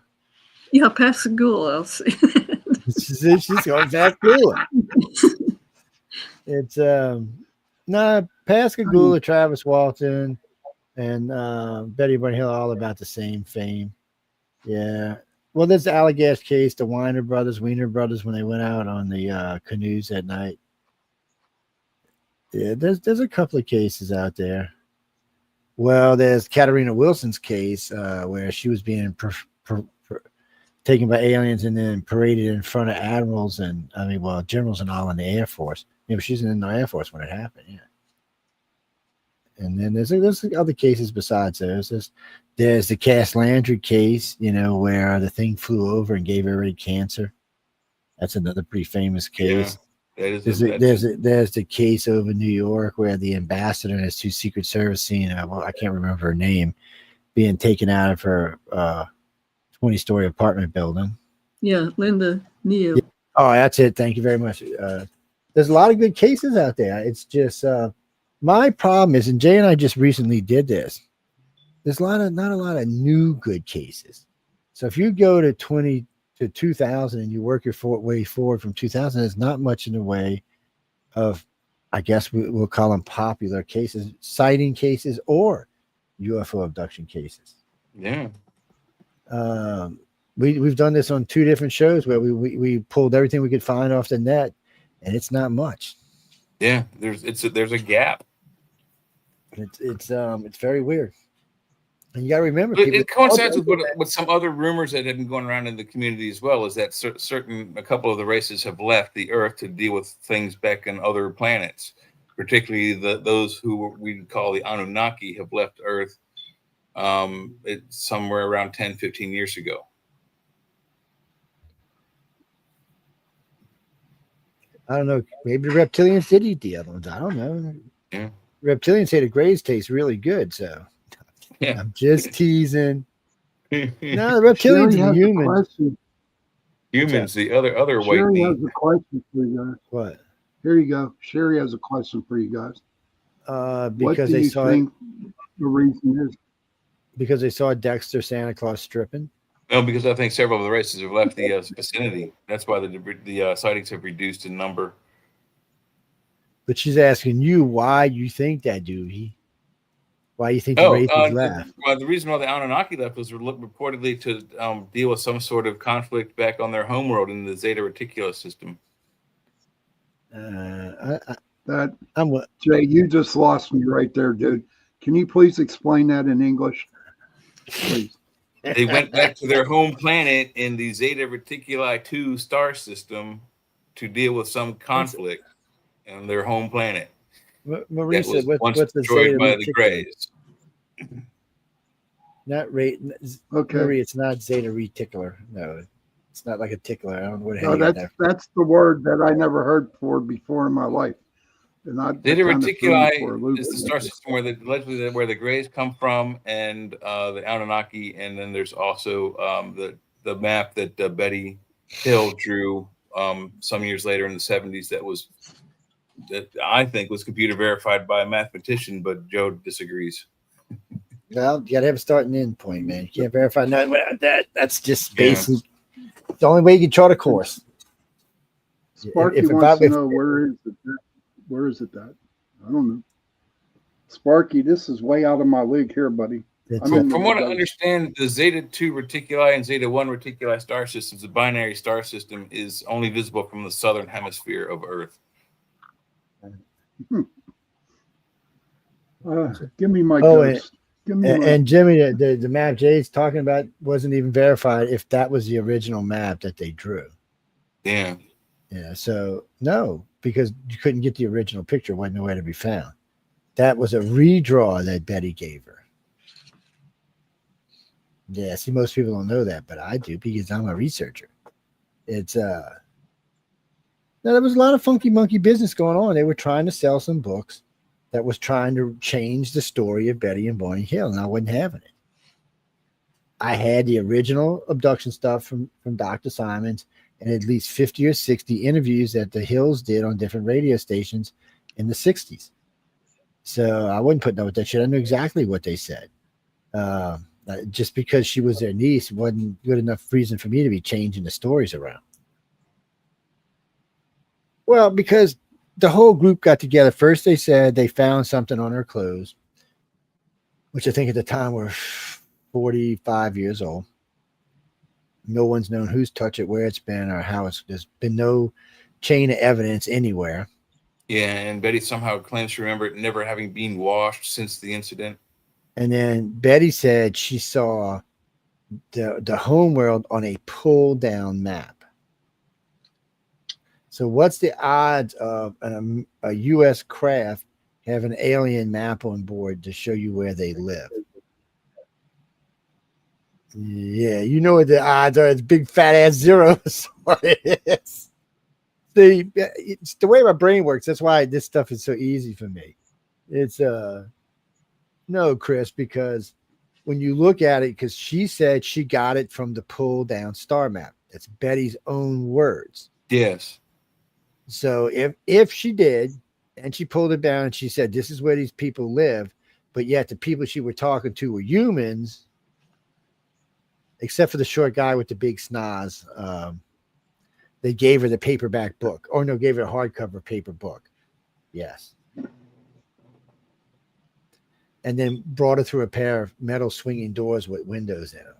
Does that sound like a spacecraft to y'all? That sounds like something that belongs to humans.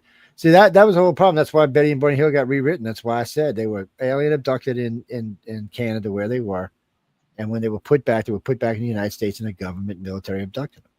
I mean, they even describe in their own words: black shoes, black pants, black shirts, black duck-billed caps. That's not aliens. Well, and Barney did continue to experience abductions up until his death in 1968 or 67. That was a shame he died that young. Yeah, he was 42, I think. Yeah. What is that, Denise? Charles Hickson was an interesting character. Yeah. Well, like I said, their case got a lot of hate for some reason. More than the Hills did, yeah. Because a lot of people just wanted to call them liars. That's just what they wanted to do. They just wanted to call them liars. They didn't really want to hear the case. They just wanted to call them liars. Even just though like people today.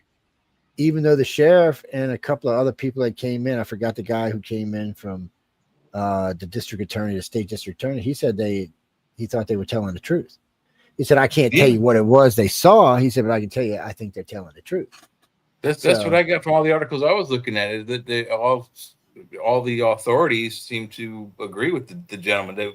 They believed what they saw. The other gentleman couldn't believe what they heard, but they all say that they believe those men experienced what they say they experienced. I never did find out if they caught any fish that night, though. Yeah, no one ever did ask that question. I'm just curious, maybe UFOs are good for fishing, man. Why don't you? Oh, man. What do you think, Dr. Scott? You think the boys caught some fish that night? There's some good fishing at Pascagoula River. I mean, there's some good eating fish up there. I think they had something else to worry about besides. Yeah, I would think if they caught anything, they quickly forgot about it. That's for sure. Yeah, not right. That's probably what happened. He came and took his catfish. That's probably what went down.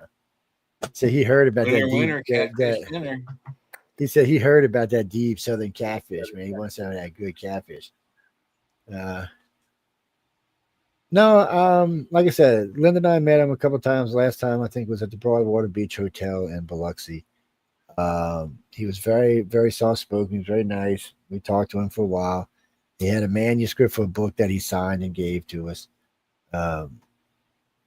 It was an interesting conversation. I never felt like he was lying to me. He felt like and my thing was, and this is what gave him so much trouble, and both of them so much trouble. They said they were robots, like we were talking about in the beginning of the show, but the media kept trying to say they were aliens. Now, maybe they were alien robots, but they weren't trying to tell you those beams that were coming out were aliens. They were trying to tell you they were robots. Non-biological is what they're trying to say. I don't understand why the government, well, I shouldn't say the government, but why the media had such a hard time distinguishing between the two. Any ideas, Dr. Scott? Because I'm kind of curious. I mean, they just were like, they were pretty blunt about what they were saying. I mean, both the guys were saying they thought they were robots, and here comes the nightly news. Oh, some aliens picked up those guys down in Pascagoula, and then just went to hell after that. Well, I don't know. I mean, they were the ones that experienced it, and they felt that they might be robots. I don't know. They didn't know for sure what they were, but they had the feeling that they were somewhat robotic. And so I don't know why anybody would disagree, because they could be alien robots or whatever. Because the media just was being stupid. Remember, back in '73, people didn't realize what aliens were all about. And I'm sure they probably saw what was a Danger Will Wilson or whatever his name was. They had that robot on there. Maybe those guys. Hey, don't be hating on Danger Will Robinson. B9, robot B9. Well, no, I mean you're absolutely right. Thinking, John, like the '70s, the culture was, it was to keep it, quashed. They didn't want no one wanted to hear about it. I mean, except for the few, like I said, the few shows I mentioned earlier, like things like In Search Of, and murder mystery shows and unsolved mystery shows, those kind of things. No one really wanted to talk about any of them, and then it wasn't until later on in like the mid '80s when the tide shifted, like during like the Travis Walton story came out and the Whitley Strieber's books came out. That's when the tide began to turn again towards the other side. When it was, people weren't trying to brush it back under the table. Yeah.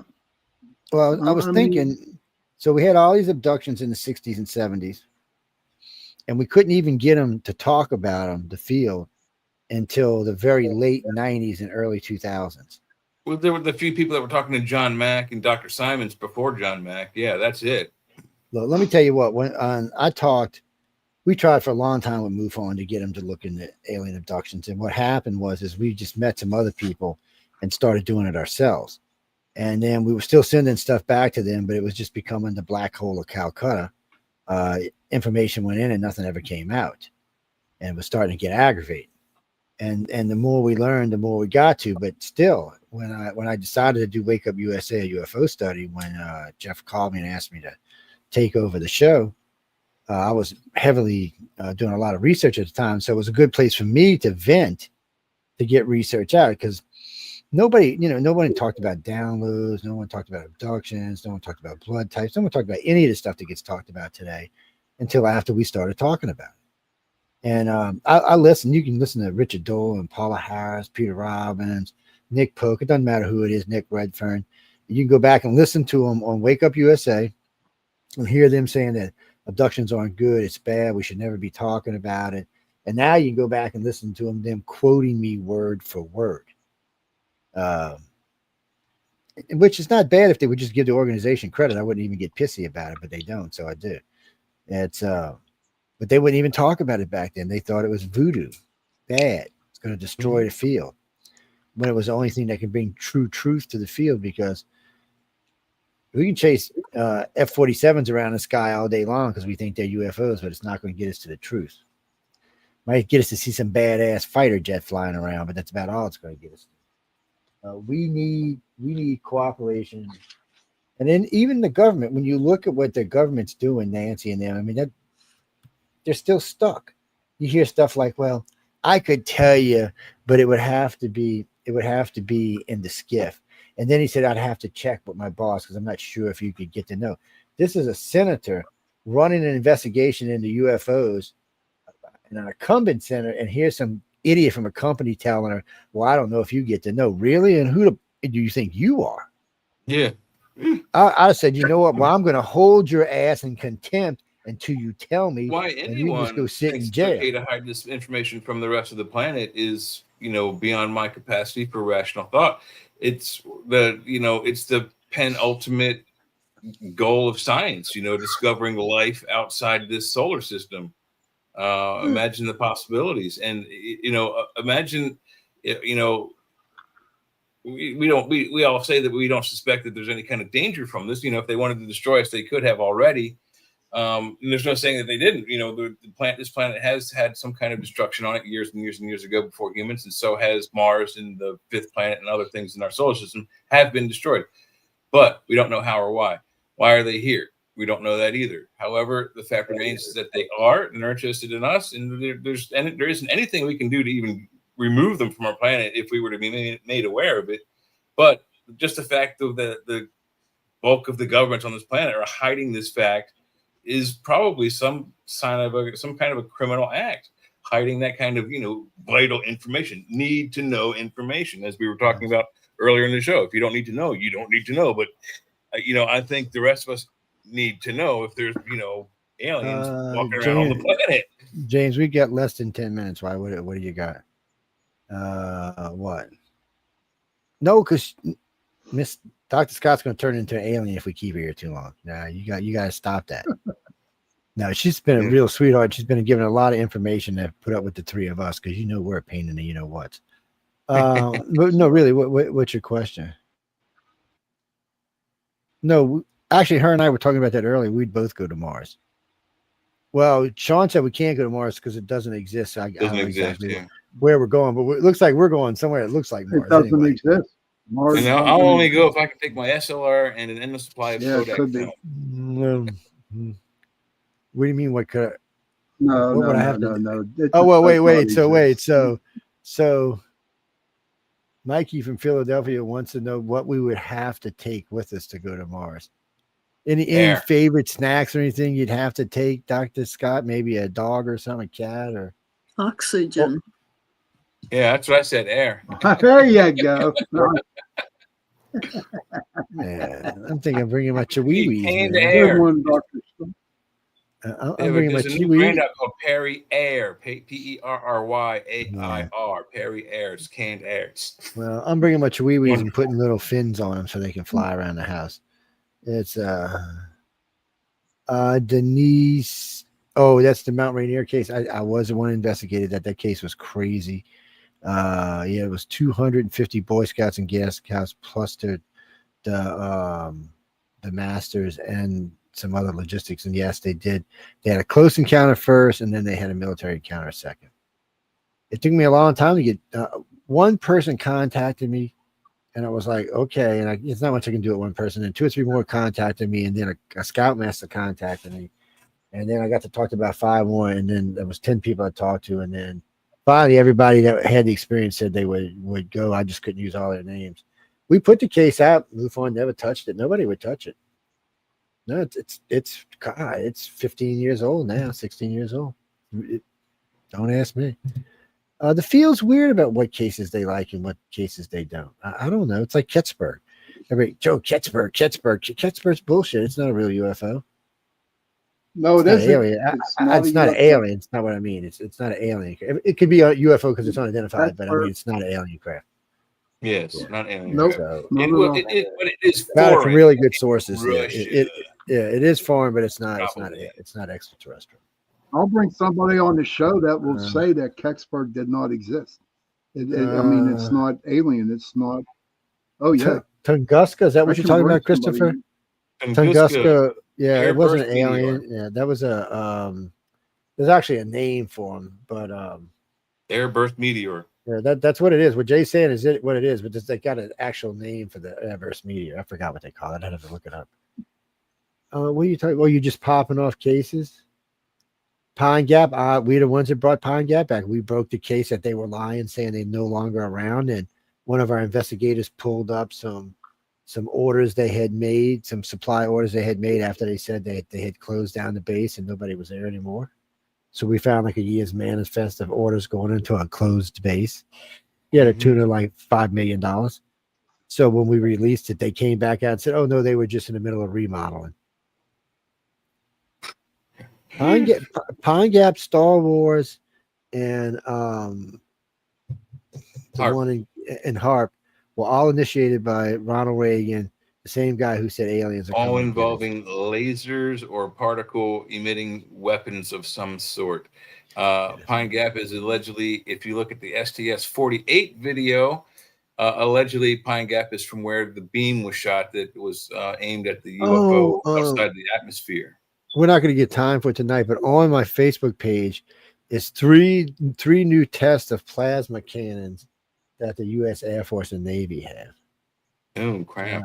If they're not AI, the one they showed split a damn asteroid like it's nothing.